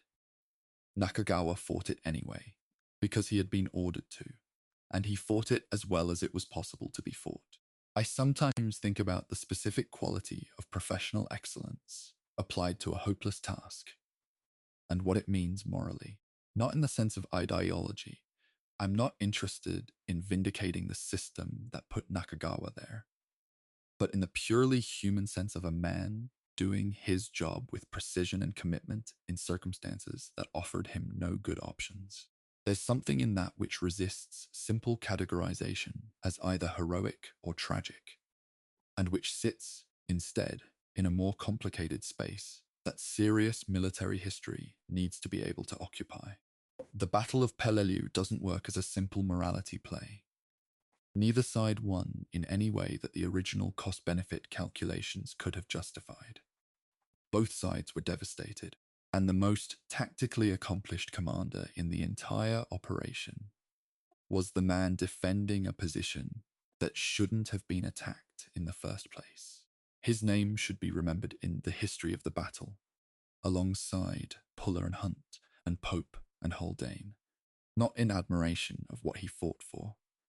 That's a different matter entirely, but in honest recognition of what happened on those coral ridges, and who was responsible for making it as costly as it was on both sides of the engagement. Peleliu's honest history requires that. Chapter 9. Heat, Thirst, and Coral. The environment as enemy. When I first started serious research into the Battle of Peleliu, I expected to spend most of my time in the operational histories, the regimental accounts, the casualty figures, the detailed tactical analyses of the Brueggel's defensive network. And I did spend time there, because that material is essential and rich. But what I kept finding, in first-person accounts across every level of the operation, was that the environment, not just as battlefield context, but as an active participant in the killing, was more important to understanding Peleliu than almost any tactical document could convey. The heat, the coral, the contaminated water, the insects, the smell, the complete absence of anything that the human body recognizes as hospitable. All of it constitutes a second front in the Peleliu story, one that ran continuously from the first hour of the landing to the last week of the siege. The temperature at Peleliu during September and October of 1944 was not unusual for the tropical Pacific at that latitude. The island sits roughly 7 degrees north of the equator, and the late summer and early autumn months bring the combination of maximum solar intensity and high humidity that characterizes the western Pacific tropics. What was unusual was the compounding effect of the terrain. Peleliu's coral absorbed heat during the day and re-radiated it at night, creating an environment where the temperature differential between day and night was smaller than it would have been on more conventionally vegetated ground. Men who had been under fire all day in 110-degree heat found that the nights, while not exactly cool, offered only partial physiological recovery. By dawn, they were going back into the same heat without having fully restored what the previous day had taken from them. The water problem at Peleliu is one that deserves its own detailed examination. Pre-landing planning had called for water to be transported ashore in 55-gallon steel drums. The drums were cleaned with steam, but the steam cleaning process was not sufficient to remove the residual petroleum and preservative compounds from the drum's interiors. The result was that some of the water that reached the beaches was, as multiple accounts describe, undrinkable, putrid, oily, tasting of fuel. Men who drank it became ill. Men who didn't became dehydrated. The choice between two different forms of physical degradation is not an abstract tactical problem. It's a condition that operates directly on combat effectiveness, on the capacity to think clearly under fire, on the physical strength required to move across unstable coral rubble while carrying weapons and equipment. Salt tablets were issued, as they typically were in tropical operations, to help men retain fluid. They helped, but they weren't a substitute for clean water in adequate quantities. Wells were dug in the coral at various points in the beachhead, and the water they yielded was brackish and marginally potable at best. By D-Day +3, with the combat operations at full intensity and the heat casualties already accumulating alongside the battle casualties, water resupply had become a major logistic priority. Navy and Marine supply units ran water ashore in any container available. The situation improved over the following days as the logistics system matured and better containers were sourced. But the damage done in the first week to men who were simultaneously fighting some of the most intense small unit combat of the Pacific War was real and sustained. The coral itself was a medical problem, independent of the water. Coral cuts, the small but persistent lacerations produced by contact with the sharp fossilized edges of the terrain, don't heal easily in tropical heat and humidity. In the context of Peleliu, where men were living and fighting on coral surfaces for weeks at a time, minor wounds became infected wounds, and infected wounds became serious wounds. The battalion aid stations received a constant stream of men whose primary presenting condition wasn't a bullet wound or a blast injury, but a coral laceration that had become a spreading infection under conditions of no sanitation, no shade, and insufficient clean water for washing. Skin infections, jungle rot, and what the men called coral fever, a syndrome of infected cuts, fever, and exhaustion, produced non-battle casualties throughout the campaign's entire duration. There's an entry in the medical records of the 1st Marine Division, covering the Peleliu operation, that notes a specific period in which heat prostration cases were arriving at medical facilities at a rate that, combined with battle casualties, was threatening to overwhelm the available treatment capacity. This isn't a dramatic historical moment in the conventional sense. Nobody made a speech about it. Nobody received a medal for handling it. But it illustrates something important about the operational tempo of the campaign that commanders like Rupertus, pressing for speed and momentum, weren't fully accounting for. When your forward medical facilities are processing men who've collapsed from heat alongside men who've been shot, you don't have a 4-day operation. You have something significantly more complicated. The insects at Peleliu were, by a consistent account, of a number and variety and aggressiveness that most men in the operation had not previously encountered. The combination of tropical vegetation, standing water, the presence of large numbers of unburied dead, and the disruption of the natural surface by bombardment created ideal conditions for flies and mosquitoes in quantities that were militarily significant. Not just uncomfortable, but medically threatening. Malaria was a known hazard in the Pacific, and atabrine tablets were issued routinely. But the fly population, which had access to the dead, Japanese and American alike, on the battlefield, was a vector for dysentery and gastrointestinal illness that added to the already substantial non-battle casualty load. The smell at Peleliu is mentioned in virtually every first-person account, and it is mentioned not as a detail of local color, but as a persistent, overwhelming environmental feature that constituted a form of psychological pressure in its own right. The combination of decomposing bodies, which in tropical heat begin to decompose rapidly and completely, ordnance residue, fuel, human waste, and the particular chemical smell of hot coral and gunpowder created an atmosphere that men who experienced it never forgot. Sledge wrote about it directly and at length. Other memoirists and oral historians who were interviewed decades later consistently returned to it as one of their most vivid and persistent sensory memories of the campaign. The smell of Peleliu was, by every account, the smell of a place where the ordinary processes of life had been suspended and replaced by something entirely different, and where the air itself carried the evidence of what was happening there.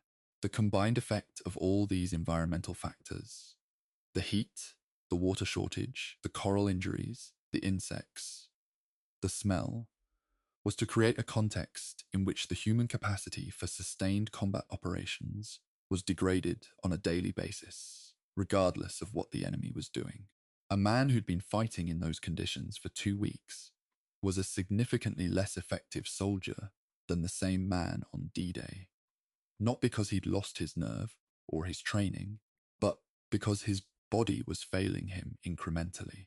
The operational planners who developed the 4-day forecast for Peleliu weren't accounting for this. They were looking at maps and tide tables and air cover schedules.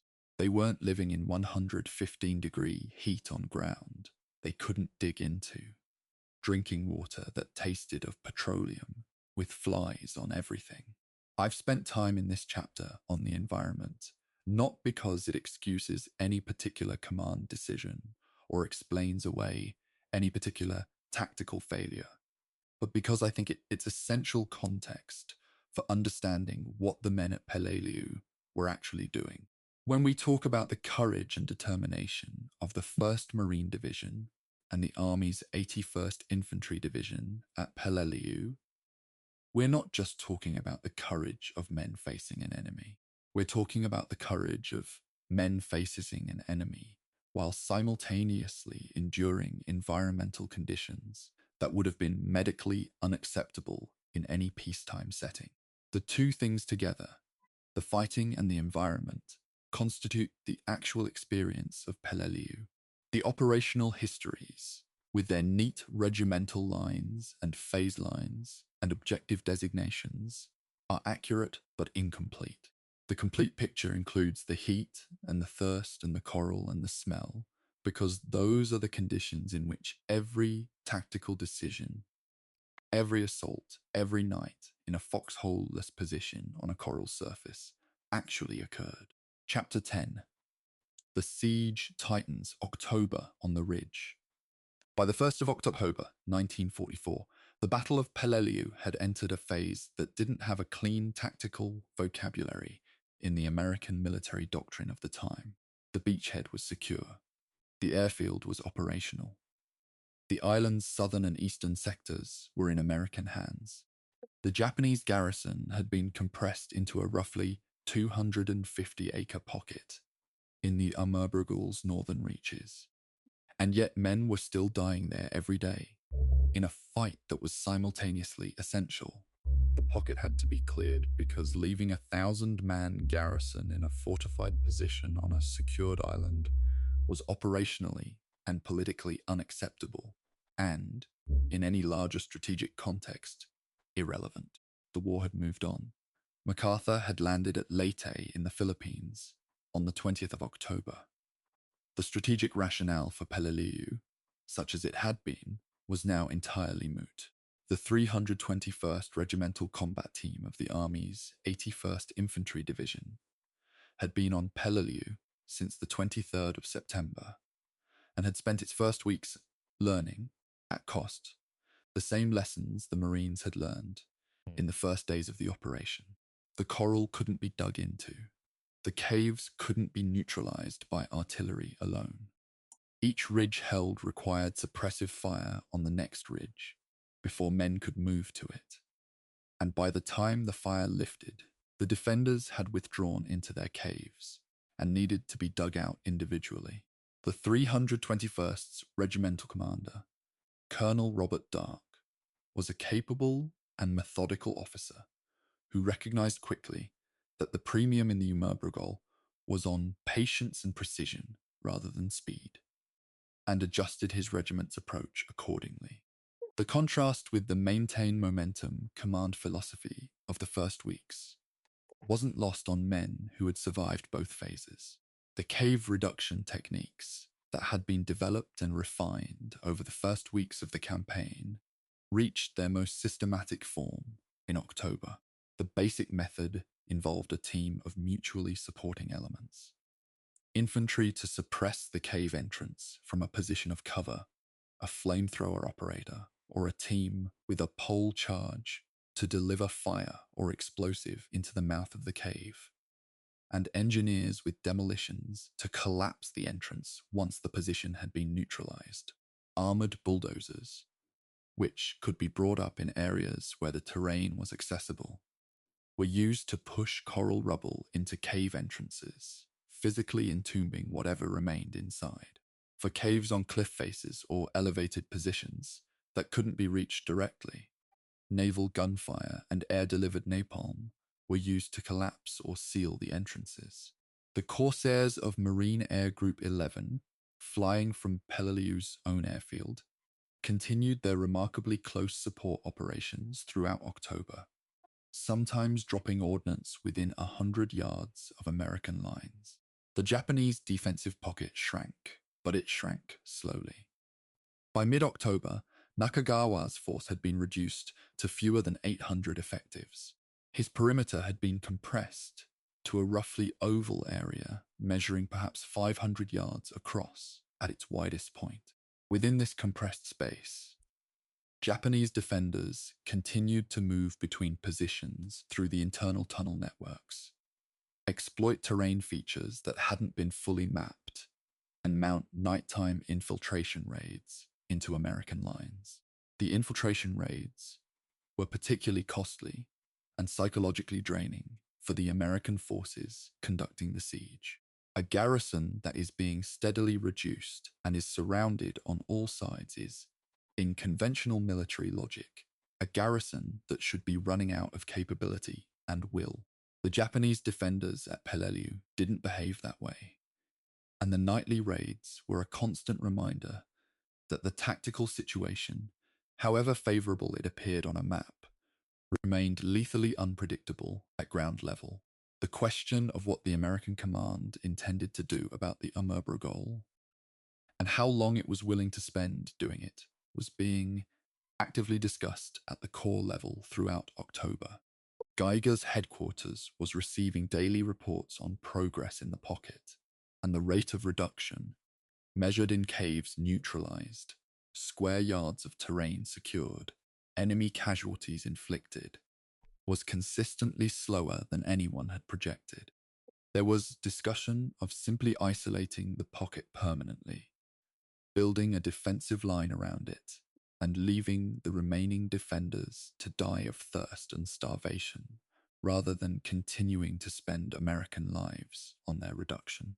This option was raised, considered, and rejected, partly for operational reasons, and partly for the less articulable but very real pressure to declare the island secured so that the resources committed to it could be released for other operations. The formal relief of the 1st Marine Division on the 20th of October, when the 81st Infantry Division assumed full responsibility for the Peleliu operation, represented the end of the marine phase of the battle in an organizational sense. In a human sense, it was the end of something considerably harder to name. Men who had been on the island since D-Day, who had spent more than 5 weeks fighting on that coral in that heat, were finally leaving. Sledge's account of the embarkation is notably quiet. Less the relief and release one might expect, more a kind of flattened emptiness. The numbness of men who had exceeded their capacity for strong feeling by several weeks. His description of looking back at the island from the ship, the ridge line of the Amurbrugel visible against the sky, smoke still rising from the pocket, has a quality of almost unbearable finality to it. The army soldiers who took over the operation had already been fighting on Peleliu for nearly a month, but assuming full responsibility for the island's reduction meant taking ownership of the Amurbrugel in a way that hadn't fully been theirs while the Marines were still there. General Mueller of the 81st approached the remaining operation with the systematic patience that the situation required, and that the earlier command approach had lacked. Cave by cave, ridge by ridge, no promises about 4 days, no rhetoric about momentum, just the methodical application of combined arms against a diminishing but still lethal defensive pocket, conducted by men who understood by now exactly what the terrain cost. The supply situation for Nakagawa's garrison had been deteriorating since the first days of the campaign. The attempted Japanese resupply operation in late September, the barge convoy that American forces largely destroyed, had failed to materially improve the defenders' position, and whatever food and water reserves had been built into the cave system before the battle were being consumed without replacement. By October, the garrison was on reduced rations. Water, which had to be collected from whatever seepage occurred in the cave rock, was critically short. Men who had been fighting for weeks were now fighting in a state of progressive physical decline, as well as military isolation. The tenacity of the defense under these conditions was, by any measure, extraordinary, and it cost American soldiers and Marines their lives right up to the very last days of the operation. The American public in October of 1944 knew that Peleliu was happening. It had been in the newspapers, but it wasn't receiving the kind of prominent coverage that the earlier, more dramatically rapid Pacific victories had generated. The island was small and strategically obscure.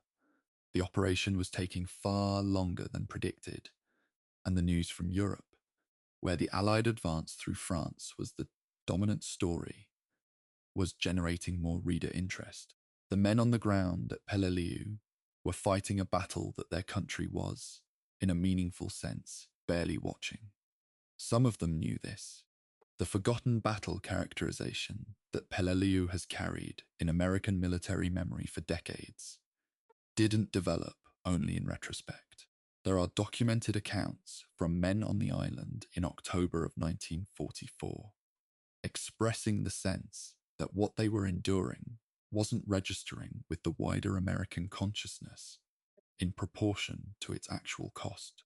By the last days of October, the Japanese pocket had been reduced to a roughly rectangular area, measuring approximately 300 by 500 yards in the northern reaches of the Amurbrugel. Nakagawa had fewer than 500 men. The reduction continued, and somewhere in those remaining caves, a garrison that had already accomplished everything it was going to accomplish, had already imposed all the delay and casualty that the terrain and the doctrine and the determination of its men could impose, continued to fight, not because the outcome was in doubt, not because strategic conditions might change, but because there was no other choice available to them, and because the men who held those positions had, by that point, been through enough together, that surrender was psychologically, culturally, and institutionally impossible. That is the particular darkness at the heart of the Amurbrugol's final weeks, and it requires honest acknowledgement. Chapter 11: Fire from the Air. Marine Aviation over Peleliu. There's an aspect of the Peleliu campaign that tends to get folded into the background of the standard accounts. Mentioned in passing as a supporting element, acknowledged as useful, then moved past in favor of the infantry narrative. That's understandable, because the infantry narrative is where the most dramatic and human material lives. But the aviation component of the battle deserves its own chapter, because it was both more important and more technically interesting than the passing references in most histories suggest. The Marine aircraft that operated from Peleliu's captured airfield were conducting close support operations in 1944 that were, by the standards of the era, and by the standards of any era, remarkably precise and remarkably dangerous to the pilots flying them. And their story is part of the battle's full picture. Marine Fighter Attack Squadron 214, the Black Sheep Squadron, and elements of Marine Air Group 11 began operating from Peleliu's airfield within days of its capture by the 5th Marines. The speed of this transition from Japanese-held to American operational was itself notable, reflecting the priority that Marine and Navy aviation placed on having organic air support close enough to the ground battle to be genuinely responsive. Flying from the island they were supporting meant that a Vought F-4U Corsair could be airborne, deliver its ordnance, and back in the landing pattern in a matter of minutes. A cycle time that was operationally revolutionary compared to the longer-range support missions flown from carriers or distant land bases. The close support missions over the Amurbrugol were flown under conditions that would have been considered unacceptable for training purposes. The distances between American and Japanese lines in the compressed pocket were measured in tens of yards, not hundreds. A bomb or napalm delivery that was 50 yards off target could kill the men you were trying to protect. The solution developed by Marine aviators and ground controllers at Peleliu involved a system of smoke markers laid by ground forces to friendly front lines, combined with direct voice communication between the pilot and a forward air controller on the ground who had eyes on the target. The forward air controllers, typically Marines with aviation knowledge, assigned to rifle companies for exactly this purpose, would talk the pilot onto the target verbally, describing what they could see and what they needed hit, sometimes adjusting the approach angle in real time. Napalm, jellied petroleum fuel dropped in tanks and ignited, was relatively new as a tactical weapon in the Pacific by the time of Peleliu, and its use there against cave positions was one of the earlier systematic applications of napalm in close support of infantry. It was effective against cave openings in ways that conventional bombs often weren't, because it burned rather than simply exploded, producing a sustained heat effect that could be directed into the mouth of a cave and sustained long enough to deny the entrance even after the initial delivery. The visual effect. The distinctive orange-black fireball and trailing smoke became one of the signature images of the Peleliu campaign for the men who witnessed it from the ground. The pilots themselves were not invulnerable to the ground fighting's hazards. Aircraft landing and taking off from Peleliu's airfield were still occasionally under Japanese observation and interdiction fire from the Amurbrugol pocket throughout the early weeks of the operation. A pilot making his final approach in a Corsair could find himself under rifle or machine gun fire from a ridge 300 yards from the runway threshold. Several aircraft were hit on the approach. The runway itself had been damaged by the pre-invasion bombardment and was repaired by Marine engineers and Navy Seabees, construction battalions, working under fire in the first days after the airfield's capture. Another of the less celebrated but logistically critical contributions to the operation. The artillery air coordination at Peleliu was, by the later weeks of the operation, operating at a level of integration that represented a significant advance in joint arms tactical methodology. The development of procedures for deconflicting artillery fires with air support missions, ensuring that aircraft weren't flying through the trajectories of their own side's shells, required constant coordination between the aviation and artillery commands. It was worked out ad hoc in the field by men who were learning the system as they used it, and the procedures developed at Peleliu fed directly into the doctrine written for subsequent Pacific operations. The aerial observation component of the aviation contribution deserves particular mention.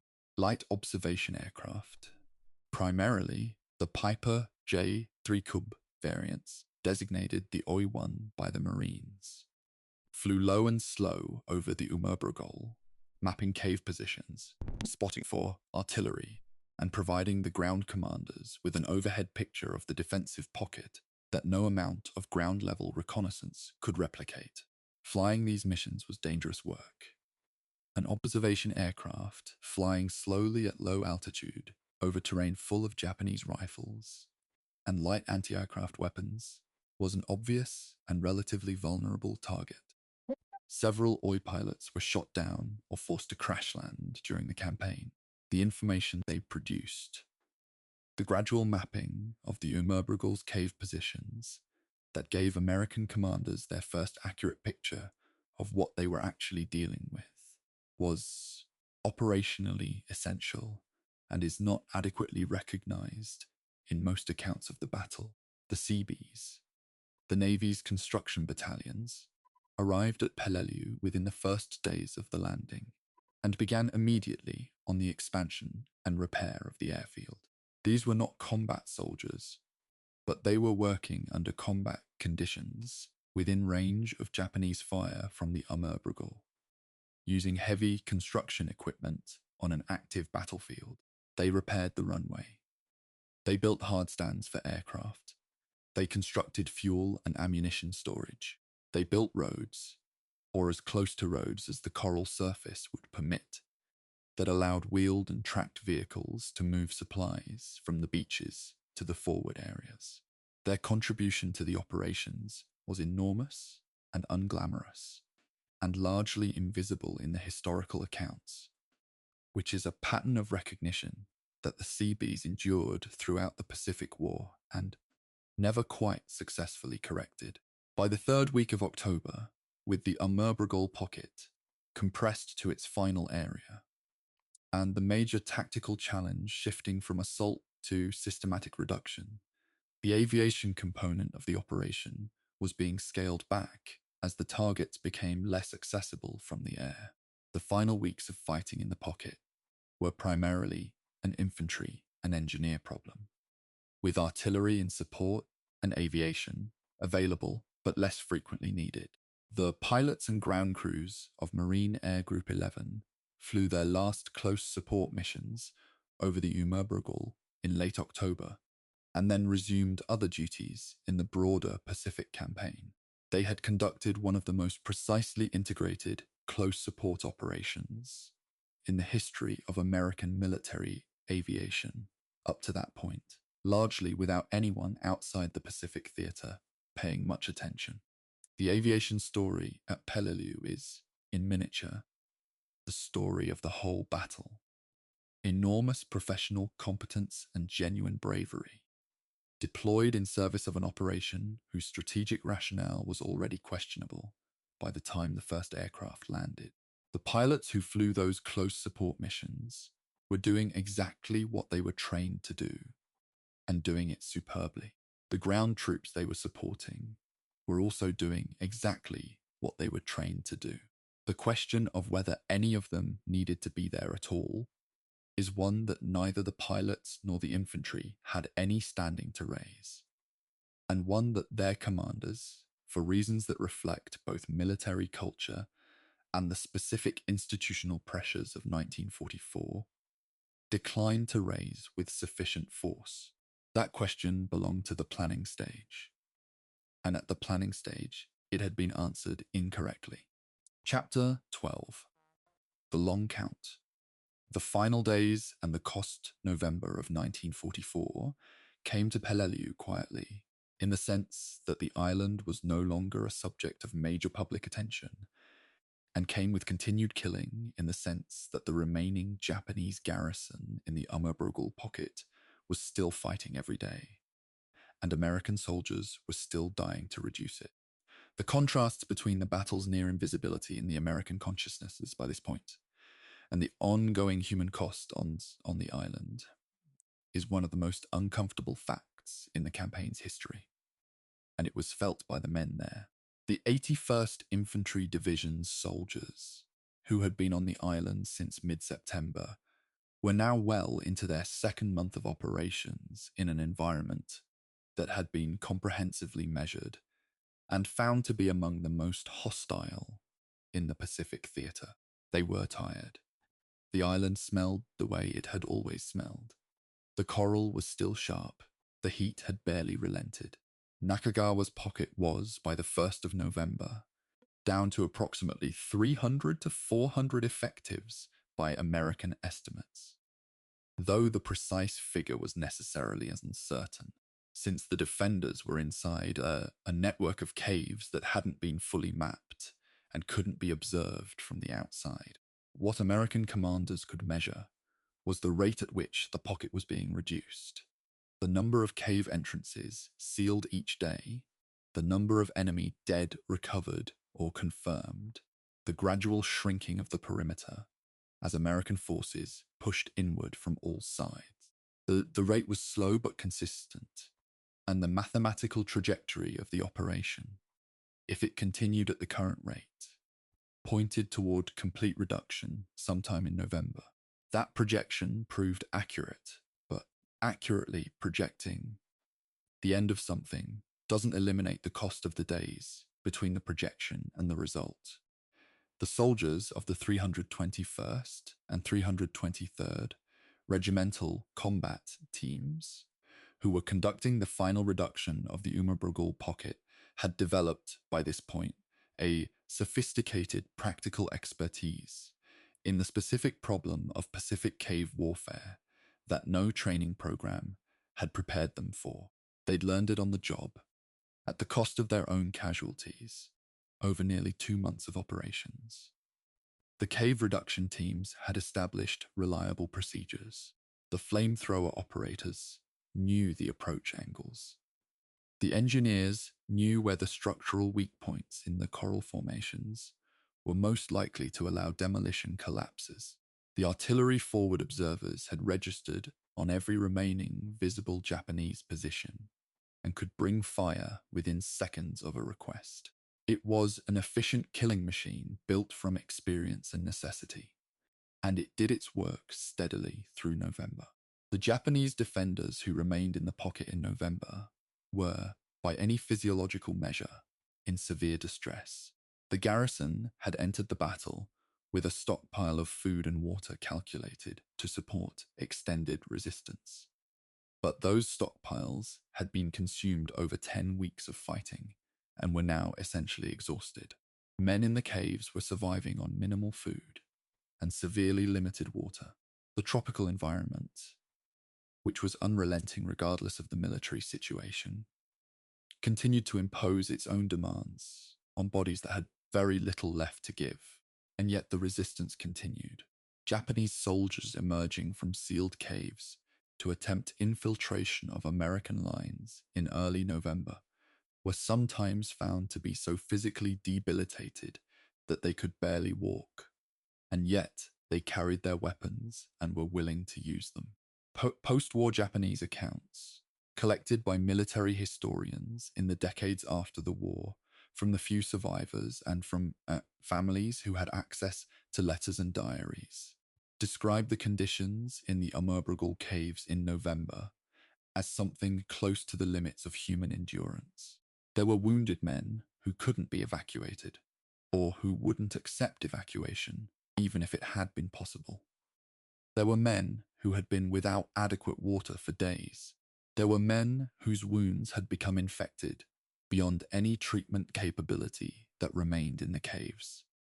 The medical resources of the garrison had been exhausted weeks earlier, and by November there was essentially nothing available for the wounded except the fellowship of their comrades and whatever morphine might remain from the original supply.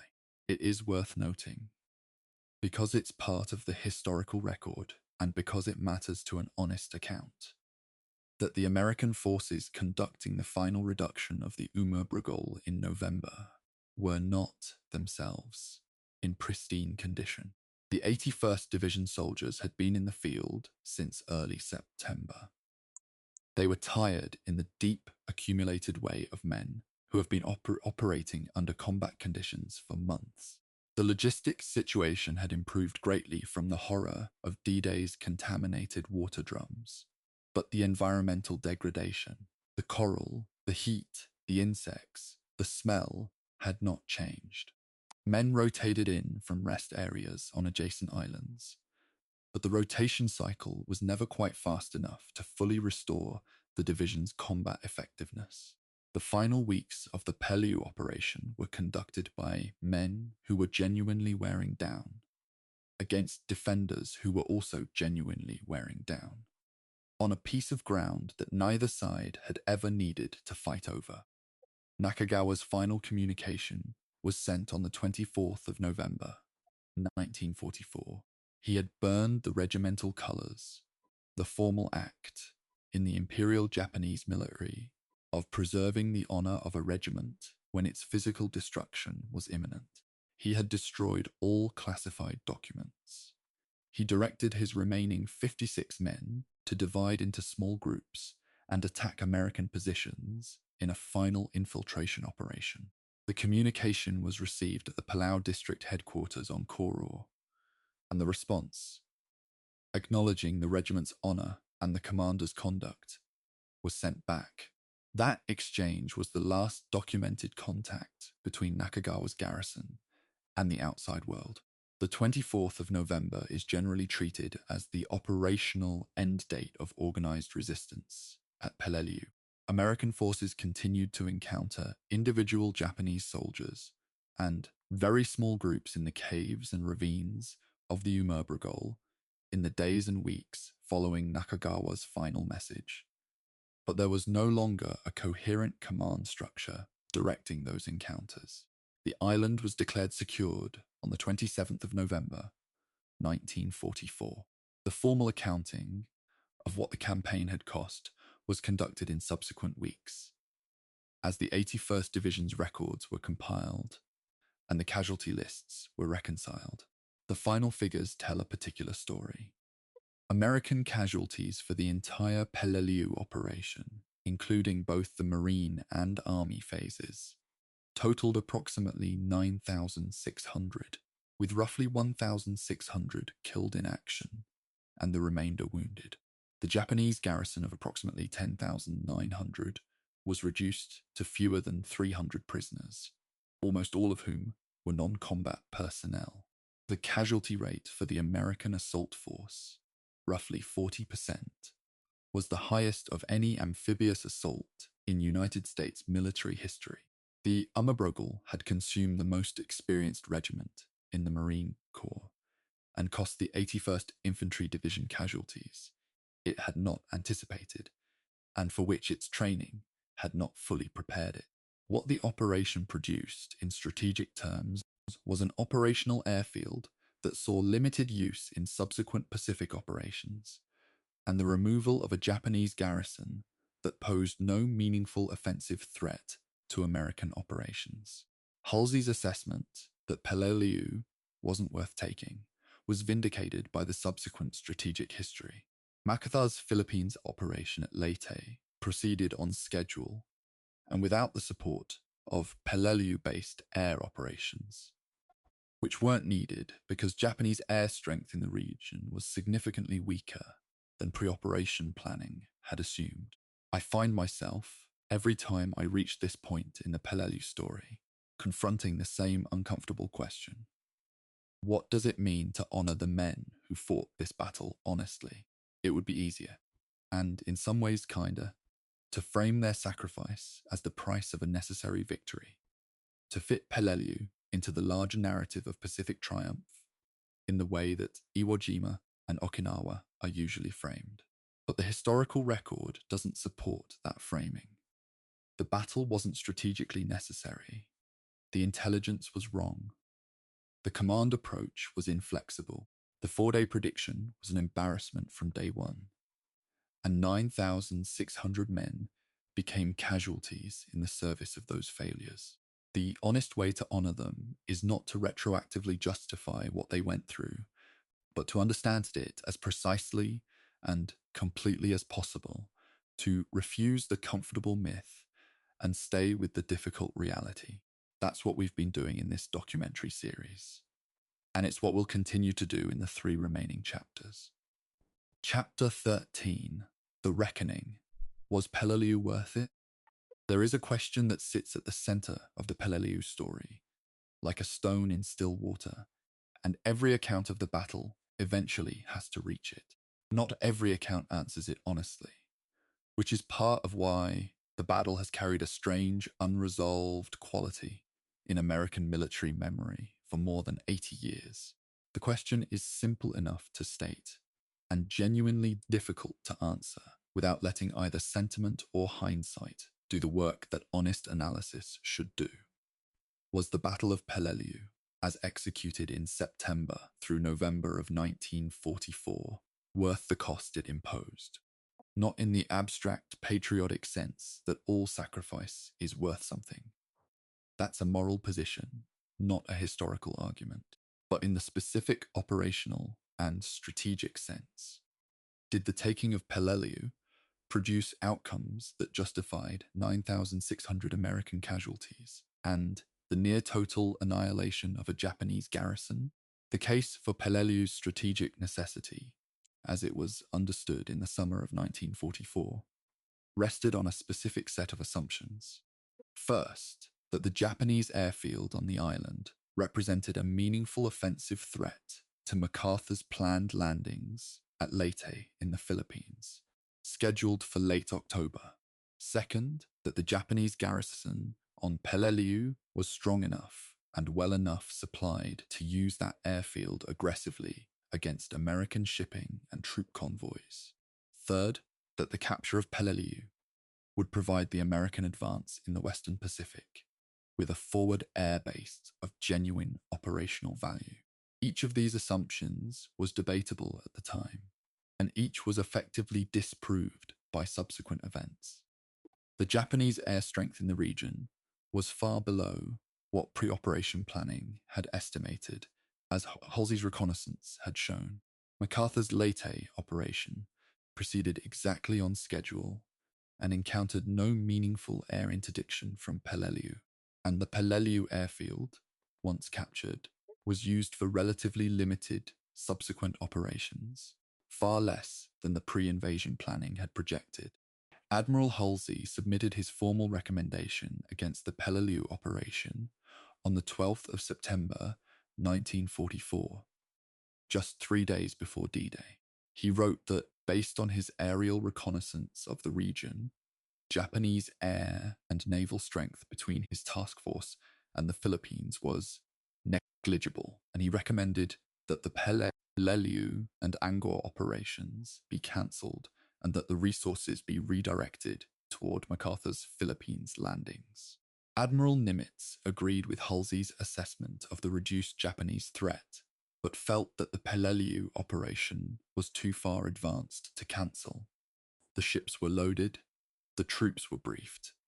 The logistics train was already moving. He kept it on the schedule. That decision, made essentially for reasons of logistical and organizational momentum, rather than fresh strategic analysis, is one of the most consequential individual command choices of the Pacific Campaign. in terms of its ratio of strategic return to human cost. The historians who have studied Peleliu most carefully tend toward a specific verdict. The operation was a strategic error. This isn't a fringe position or a revisionist argument constructed in the comfortable safety of retrospect. It was the assessment of Halsey at the time. It was the implicit assessment of the official Marine Corps history of the operation, which wrestled throughout its account with the question of what the battle had actually accomplished. It was, by the accounts of men who served there, the assessment of many of the Marines and soldiers who fought it, including, eventually, some of the general officers involved. Rupertus died in March of 1945, before the war ended, and never gave a full accounting of his command decisions at Peleliu. General Geiger, who had overruled Rupertus on the question of army reinforcement, and who had seen the state of the 1st Marines firsthand, was said by those who served with him to have been deeply troubled by what the campaign had cost. The specific debate about the airfield's utility is worth examining in some technical detail because it gets at the heart of the strategic miscalculation. Pre-invasion planning had assumed that Peleliu-based aircraft could range roughly 500 miles, enough to cover the approaches to Leyte and threaten MacArthur's convoy routes. This was technically accurate in terms of aircraft range.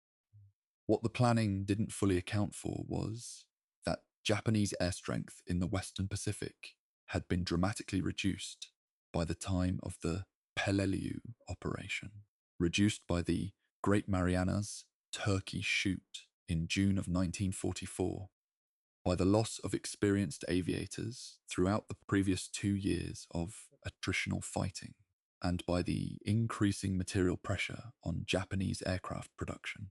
The threat that justified taking Peleliu was, by September of 1944, a much diminished version of the threat that had been used to justify the operation's conception months earlier. The intelligence apparatus had failed to update the threat assessment quickly enough, and the operational planning had failed to respond to the intelligence that was available. There is a separate argument, less prominent in American accounts, but present in some British and Australian strategic analyses of the period, that the resources expended at Peleliu, if redirected, could have materially accelerated the Pacific campaign's timeline. The 1st Marine Division was one of the most experienced amphibious assault formations in the American order of battle. After Peleliu, it required months of rehabilitation before it was ready for the next operation, which was Okinawa in April of 1945. Had it not been committed to Peleliu, it would have been available for other operations considerably sooner. Whether those alternative operations would have been conducted, and whether they would have shortened the war, is speculative. But it's not a trivial speculation. The 1st Marine Division's experience and capability were a finite resource, and Peleliu consumed a significant fraction of that resource for minimal strategic return. The question of Rupertus specifically is one where I think the historical record is somewhat more mixed than the most critical accounts suggest. He was wrong about the 4 days. He was wrong about refusing army reinforcement as long as he did. He was wrong about the maintain momentum orders that consumed what remained of the 1st Marines after D-Day. But he was also right, at a lower level, about the character of his division.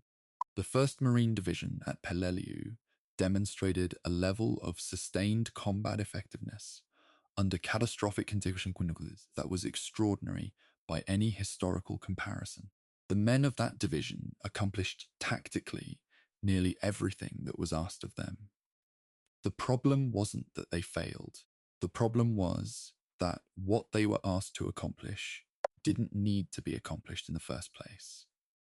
And the way they were asked to accomplish it cost more than necessary, even given the strategic error. The Army's 81st Infantry Division's role in the operation deserves recognition in any honest strategic accounting. The 321st RCT arrived on Peleliu in late September with an institutional reputation that had been carefully cultivated.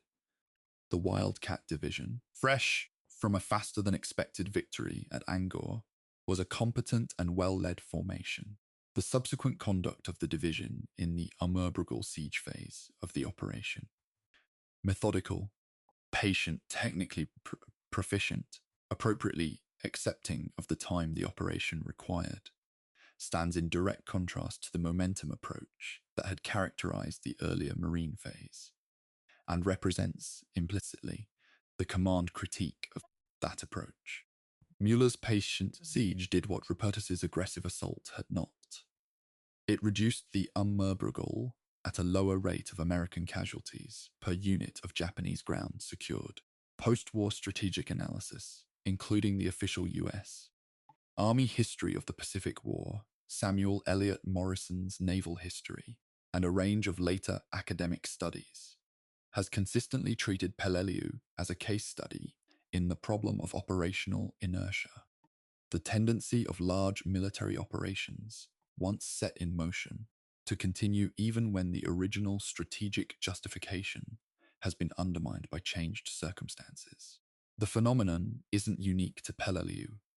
You find versions of it in many campaigns across many wars.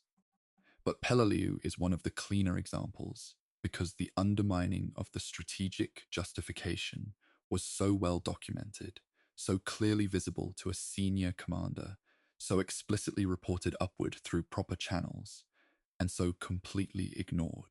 Halsey wasn't a peripheral figure whose recommendation could be dismissed as uninformed. He was the fleet commander whose theatre the operation was designed to protect. His recommendation against proceeding was as direct and well supported as any recommendation in the historical record.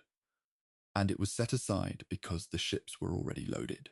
I don't think the question of whether Peleliu was worth it has a single clean answer, and I'm suspicious of accounts that provide one. What it has is a set of documented facts that allow a reasonably confident partial answer.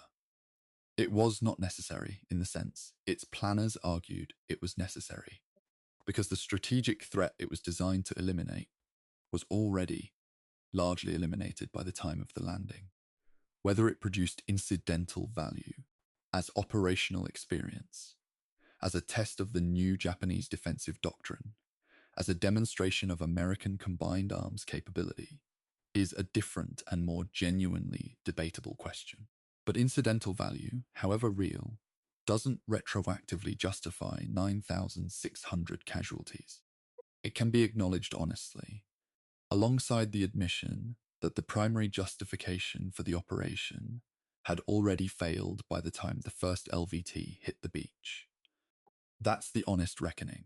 It doesn't diminish what the men who fought there did. It contextualizes it, and they deserve that context.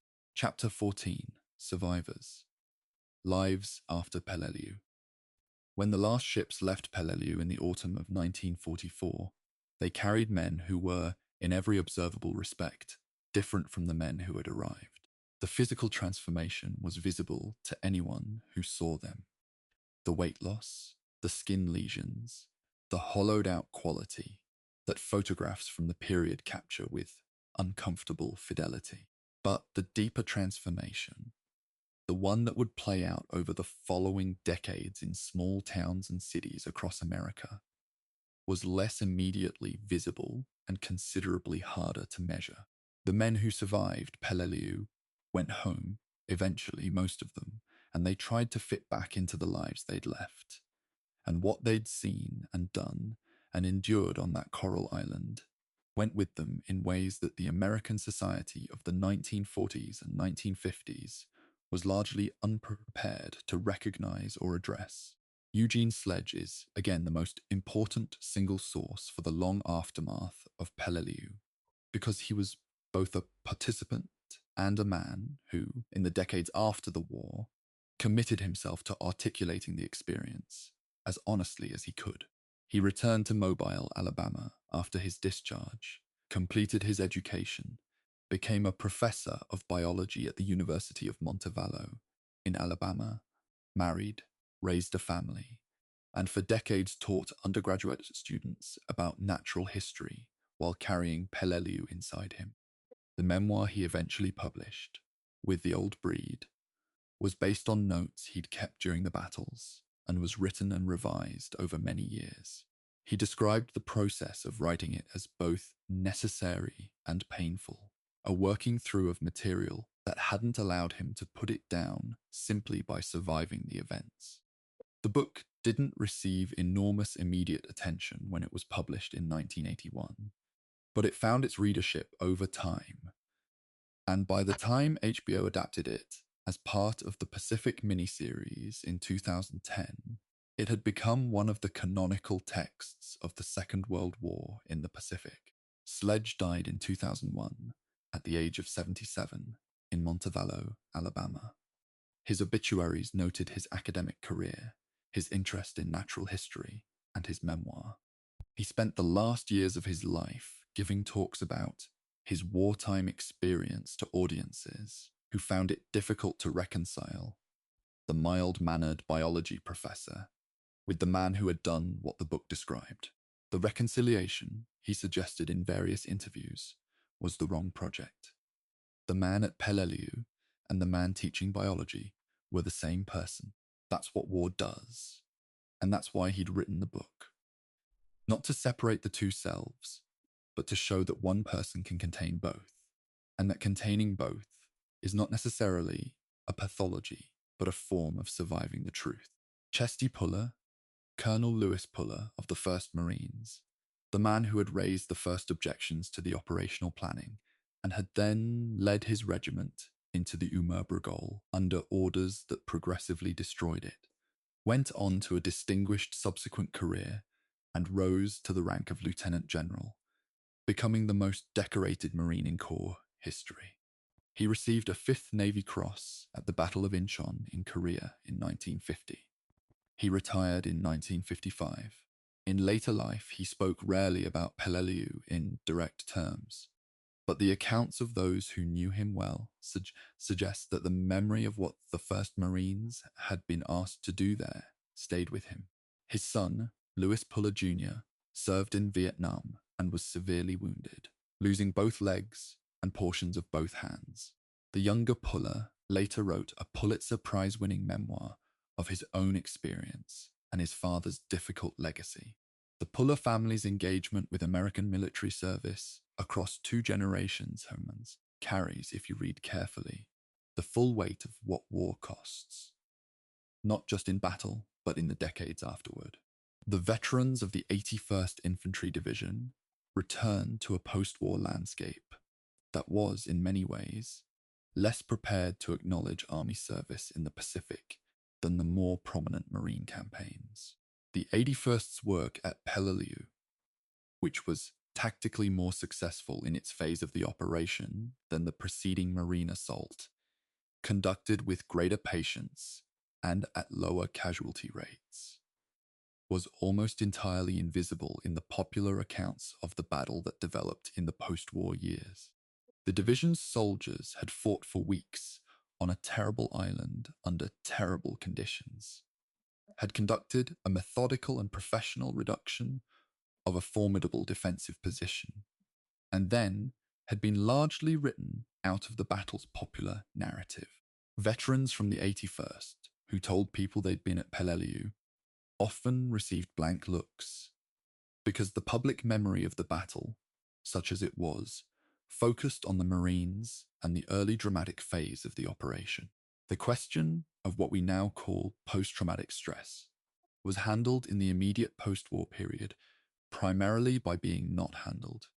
The American military's medical understanding of psychological trauma in the 1940s was limited, and the cultural framework of the era strongly discouraged acknowledgement of psychological damage from combat.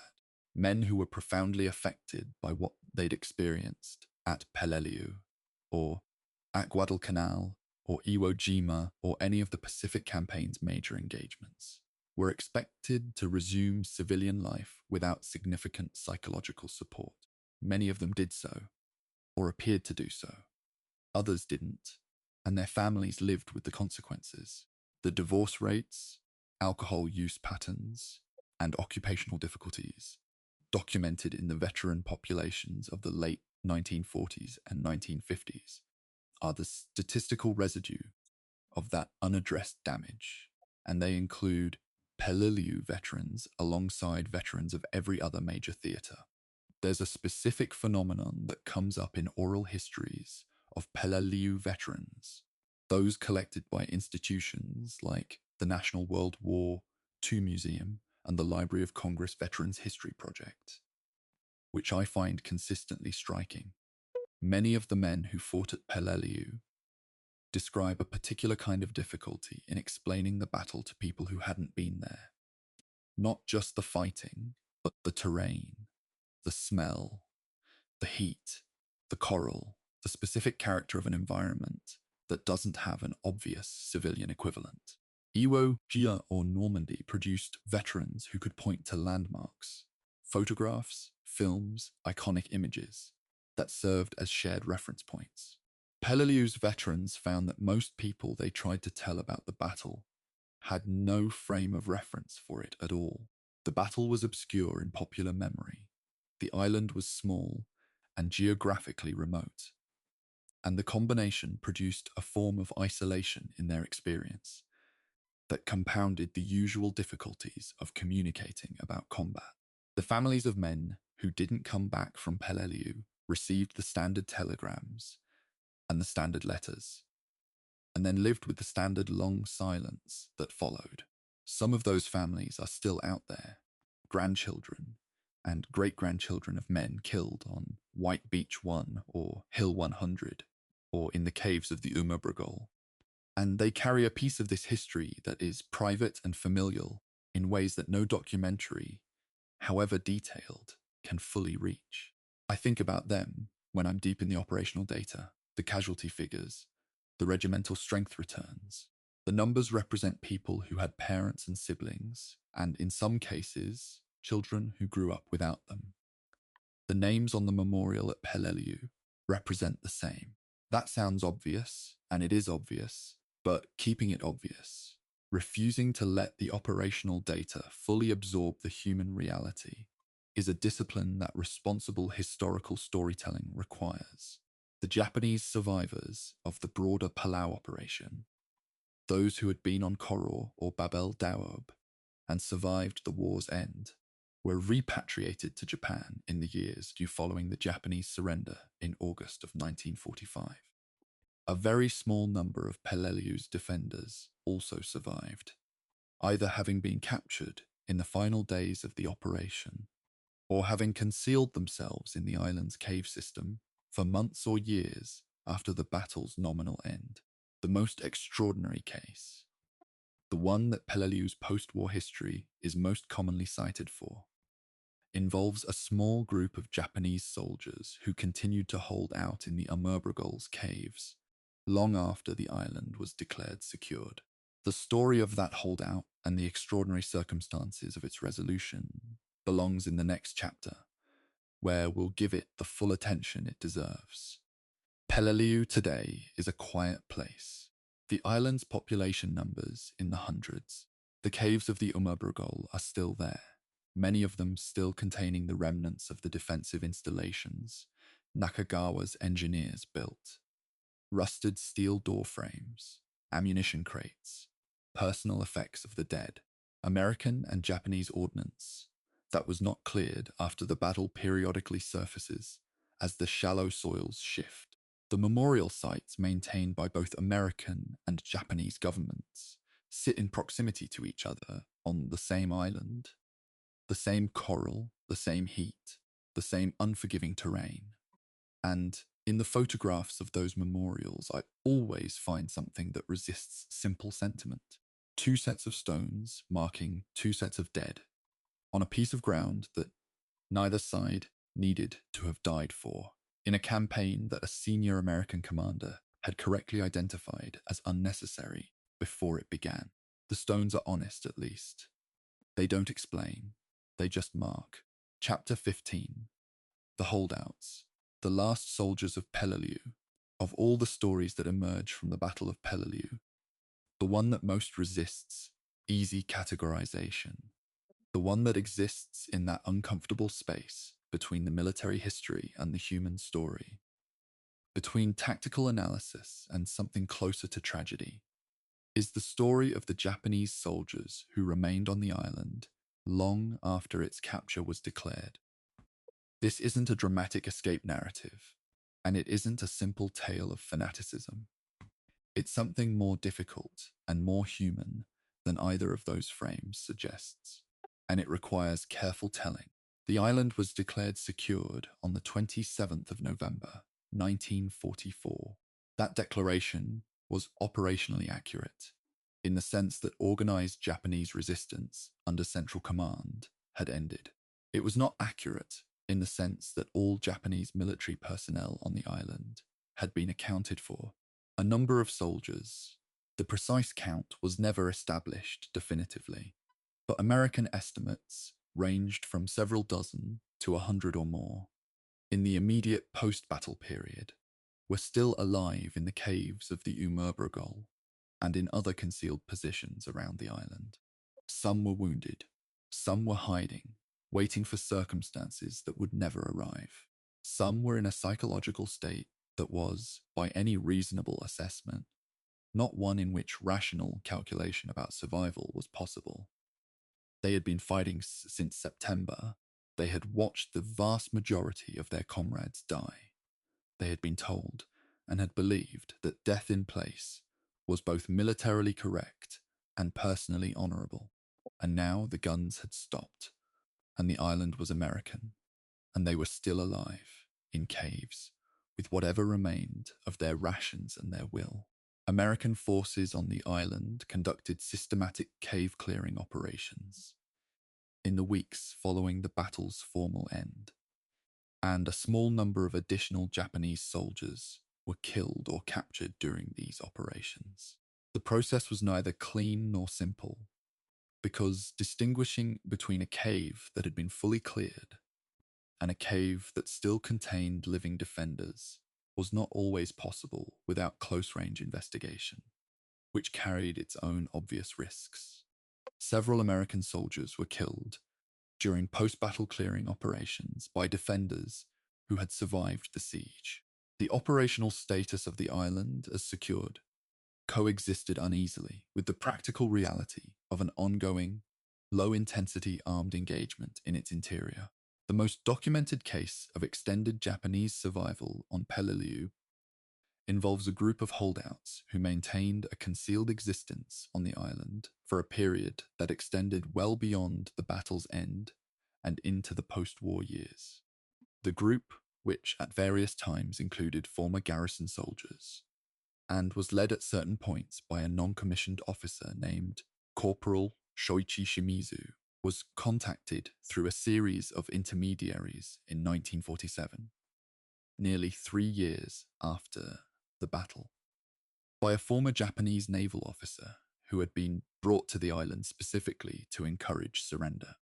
The contact was successful. Shimizu and approximately 26 other holdouts eventually emerged from the Umurbrogol and surrendered to American military authorities, who by that point were administering a Pacific Trust territory rather than conducting combat operations. They were fed, given medical attention, and eventually repatriated to Japan. Shimizu, when asked later why he had finally come out, reportedly said that the officer who had contacted him had provided credentials that were convincing, and that the personal appeal from a man he recognized as genuinely Japanese and genuinely in authority had been more persuasive than any number of leaflet drops. The story of the holdouts illuminates something about the specific psychological condition produced by the Peleliu garrison's experience.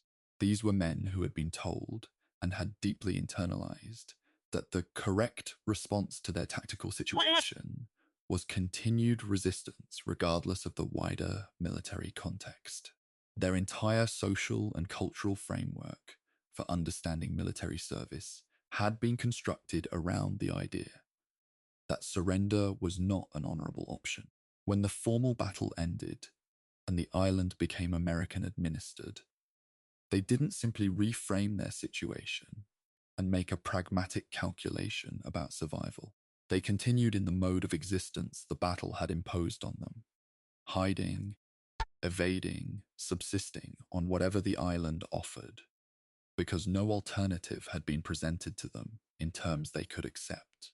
The leaflets dropped from aircraft, announcing the war's end and promising safe treatment for those who surrendered, were regarded with deep suspicion, partly because they were American and therefore enemy communications, and partly because the battle had demonstrated repeatedly and convincingly that trust was a very expensive luxury. The resolution of the Shimizu Group's holdout in 1947 was one of many similar situations that played out across the Pacific in the post-war years, as Japanese soldiers who had been isolated on various islands were gradually located, contacted, and persuaded or compelled to accept the war's end. The most famous of these cases, Hiro Onoda, who held out in the Philippines until 1974, achieved a kind of mythological status in both Japanese and Western popular culture. Peleliu's holdouts are less well known, but their situation was structurally similar and equally difficult to categorize. They were men who had been told to fight and had continued to fight by the only means available to them: survival. When the means of survival were offered in terms they could recognize and accept, most of them came out. The post-war administration of Peleliu and the Palau Islands generally passed through several phases. The United States administered the islands as a United Nations Trust territory under the Trusteeship Agreement of 1947, which placed them under American administrative authority while nominally subject to United Nations oversight.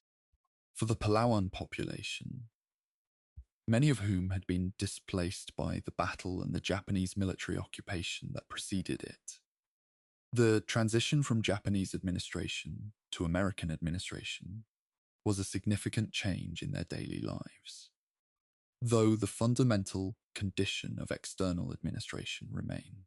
The island's physical landscape bore the marks of what had happened there in ways that took decades to begin to address. Uncleared ordnance, damaged infrastructure, the altered topography of the Umurbrugul, where American engineers had collapsed cave entrances and pushed coral rubble into the valleys. The relationship between the Palauan people and the battle's memory is a dimension of Peleliu's history that Western accounts almost universally underexamine. The Palauans were not combatants in the Battle of Peleliu. They had been evacuated or displaced before the fighting began, or they lived on other islands in the archipelago. But the battle happened on their island, to their landscape, and the consequences of it, the changed terrain, the unexploded ordnance, the altered character of the place, were theirs to live with afterward. Palauan oral traditions and historical accounts of the period reflect both the disruption of the Japanese occupation and the further disruption of the American battle and subsequent administration. This isn't a simple story about liberation, and treating it as one would be inaccurate. The Battle of Peleliu was eventually acknowledged by the United States government as a significant and costly operation through various commemorative actions in the post-war decades. But its place in American public memory remained consistently lower than battles of comparable cost and duration.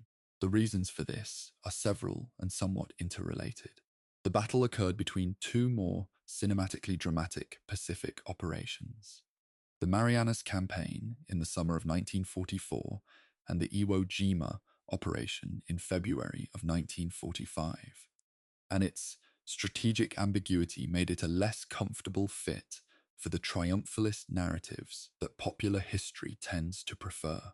A battle whose most senior critic was proven correct before it began, whose commanding general's 4-day prediction became a 73-day ordeal, and whose strategic contribution to winning the war was, at best, marginal, doesn't lend itself easily to the kind of heroic framing that generates monuments and Hollywood productions. The Japanese government and the families of Japanese soldiers killed at Peleliu have, in the decades since the war, made several formal efforts to recover and repatriate the remains of their dead from the Umurbrogol's caves. Some of these efforts have been partially successful. Human remains have been recovered and identified through painstaking forensic work, and some families have been given back what the caves held. Many remains have not been recovered and are unlikely ever to be, given the nature of the terrain and the circumstances of death in the sealed cave complexes. There is a Japanese memorial on Peleliu, maintained with some difficulty given the island's remoteness and the limited logistical resources of the Palawan government, that stands as a quiet acknowledgement of what happened there, in a language that is not the language of the Americans who attacked it or the Americans who commemorate it. The two memorials, American and Japanese, stand in proximity on a small coral island that most of the world has never heard of, in the middle of a Pacific that has long since moved on from 1944. The only people who visit regularly are serious historians, military pilgrims, and the occasional veteran or veteran's family member, making a journey that defies easy explanation. I want to say something about that journey and about what it means to make it. I've been reading and thinking about Peleliu for long enough that I find myself, sometimes, treating its geography as familiar. The white beaches, the point, the Umurbrogol, the airfield, Death Valley, Bloody Nose Ridge. All of it mapped in my mind with a specificity that comes from sustained engagement with the primary sources and the operational histories. But there's a limit to what sustained engagement with documents can produce. And that limit is the physical reality of the place. The coral is still sharp. The heat is still real. The caves are still there. The distance between the map in my mind and the ground in the Umurbrogol is the same distance that existed between Rupertus's briefing and the first morning of the battle. The distance between representation and reality, which is always greater than it appears. The men who crossed that distance in September of 1944 didn't do it because they had no fear of it. They did it because they had been ordered to, and because the men on either side of them were doing it too, and because the alternative was unthinkable. That's not heroism as an abstraction. It's heroism as a physical act. One human body moving across impossible ground in the presence of other human bodies doing the same thing. It's the most ordinary, extraordinary thing in the world, and it happened at Peleliu, and it deserves to be remembered precisely and completely, without comfort and without myth. Chapter 16, Memory, Myth, and the Long Shadow of Peleliu. There's a specific way that military history hardens into myth, and it follows a reasonably predictable pattern. First comes the event itself, in all its confusion and contingency and human mess. Then come the after-action reports, which begin the first act of simplification, reducing the mess to a series of decisions, timelines, casualty figures, and objective assessments. Then come the personal accounts, the memoirs, the letters home, the oral histories, which complicate the simplification by restoring the human texture that the official reports removed. Then, eventually, come the popular histories and the documentaries and the films, which select from all of the above according to the needs of their format and their audience, and which tend, however carefully made, to produce something that is more coherent, more legible, and less difficult than the event actually was.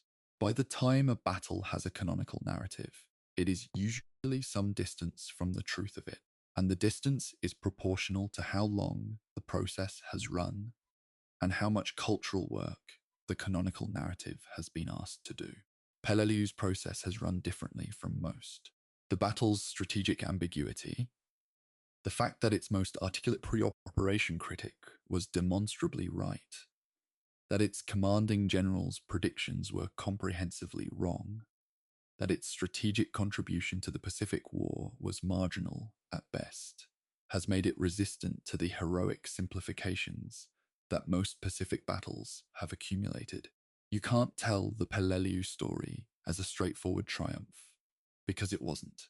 You can't tell it as a straightforward failure, because the tactical accomplishments of the men who fought there were real and extraordinary. What you're left with is a battle that exists in an uncomfortable historical middle space, honored by the military institutions whose members fought it, questioned by the strategists who examine what it cost, and largely unknown to a general public that has had no cultural permission structure, no iconic photograph, no clearly redemptive ending through which to absorb it. Tom Lear's painting, The 2,000-Yard Stare, is the closest thing Peleliu has to an iconic image in the public consciousness.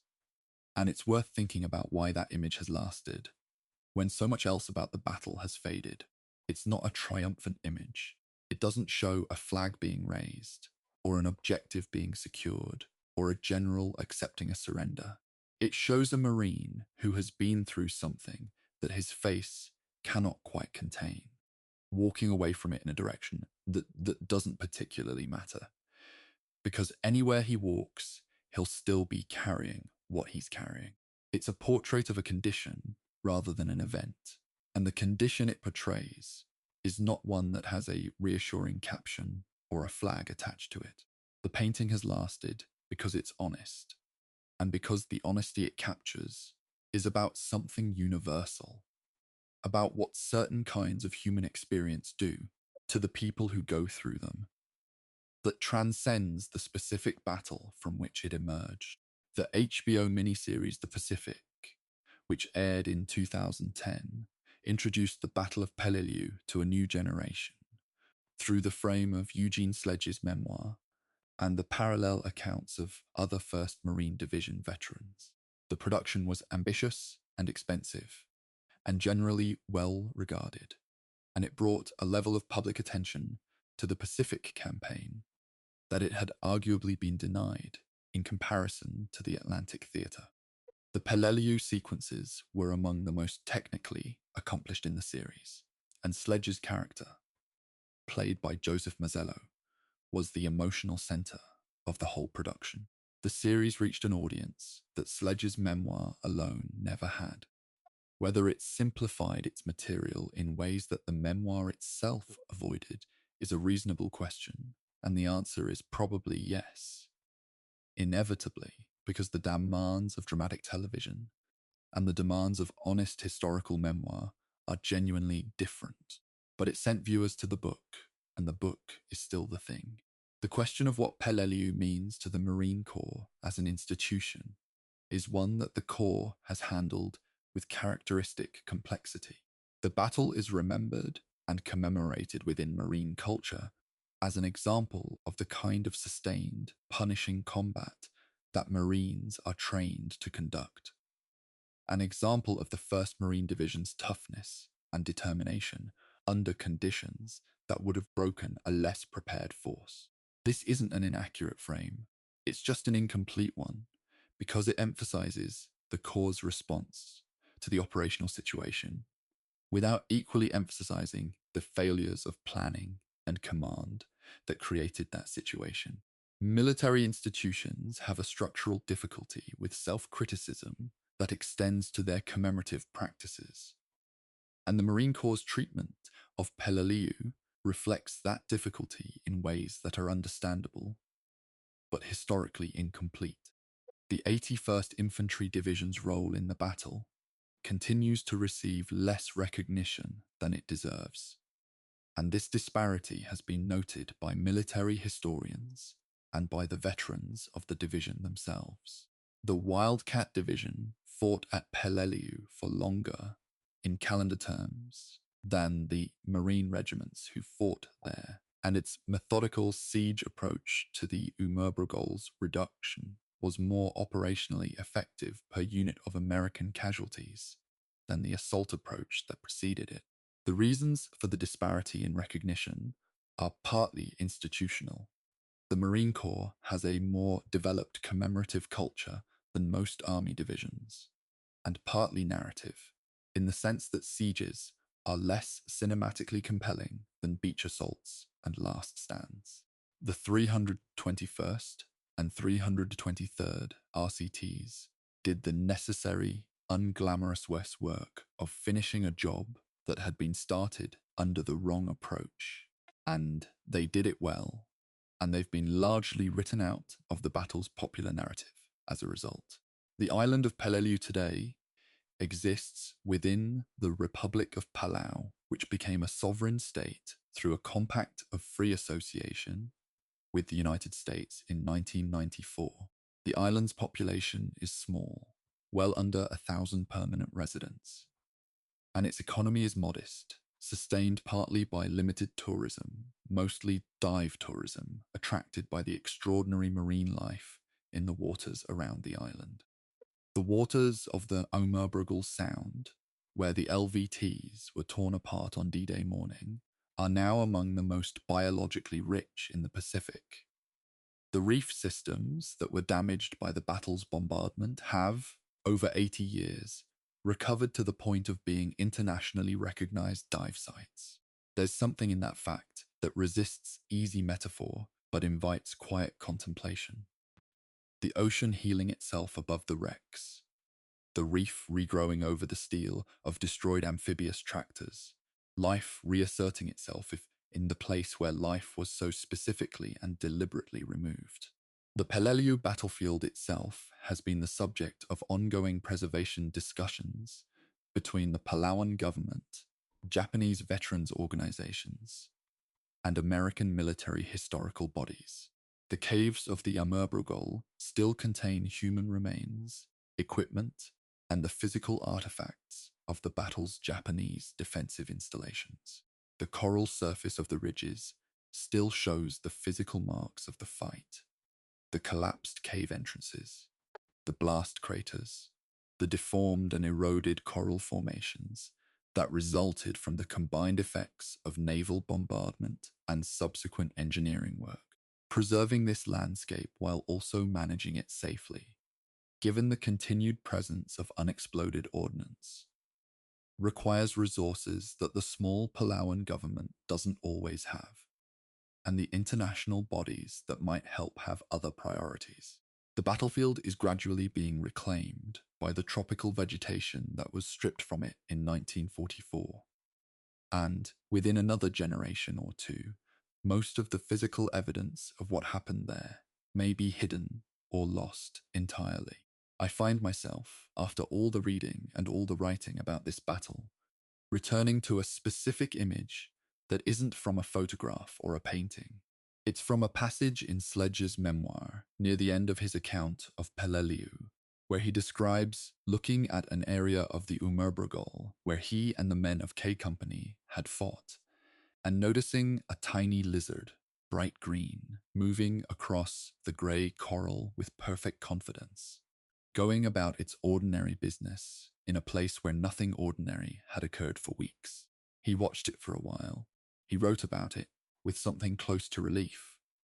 Not the relief of safety or of the battle ending, but the relief of witnessing something alive and indifferent to human events, moving through a landscape of death without any apparent awareness of what had happened there.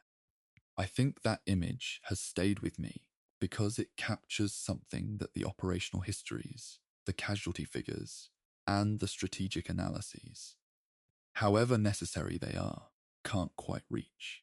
The specific experience of being a human being in a place like Peleliu, in the midst of it, looking at a lizard on the coral and feeling, for a moment, that the world was larger than the battle and older than the war, and would be there after both had been settled one way or another. That's what this documentary has been trying to do for the whole of its length. Keep both things in view simultaneously. The operational facts and the human experience. The strategic reckoning and the individual lives, the battle as a military event, and the battle as something that happened to specific people who had names and histories and families and futures that were altered or ended on a coral island in the Western Pacific in 1944. Those two scales of analysis don't always fit comfortably together, and the tension between them is, I think, what serious military history is really about. Not the resolution of the tension, just the refusal to let either scale crowd the other out completely. The Battle of Peleliu lasted 73 days. It cost the United States approximately 9,600 casualties. It cost Japan approximately 10,900 men, of whom fewer than 300 were taken prisoner. It produced a secured airfield that saw limited subsequent use, and a strategic result that a senior American commander had correctly predicted was unnecessary before it began. It was fought by men of extraordinary capability and determination on both sides, in conditions that the most experienced Pacific veterans described as the worst they had encountered, under command arrangements that, at the highest American level, failed to match the quality of the men being commanded. It is not a comfortable battle to know. It doesn't resolve into the kind of story that history usually tells about itself. It ends with two sets of memorials on a small coral island in the Pacific, maintained with difficulty, visited by few, marking something that deserves to be remembered honestly and completely, and without the comfort of myths that it doesn't support. You've been with this story for the length of its full telling. I hope you found it useful, not as an action narrative or a tribute or a strategic analysis, but as all three of those things simultaneously, held in the same frame without forcing them to agree with each other. History doesn't owe us comfort or resolution. What it owes us is accuracy, and the willingness to sit with the full weight of what accuracy reveals. That's what the men at Peleliu deserve from everyone who takes the time to learn about what happened there. It's what I've tried to give them in this documentary. Thank you for watching.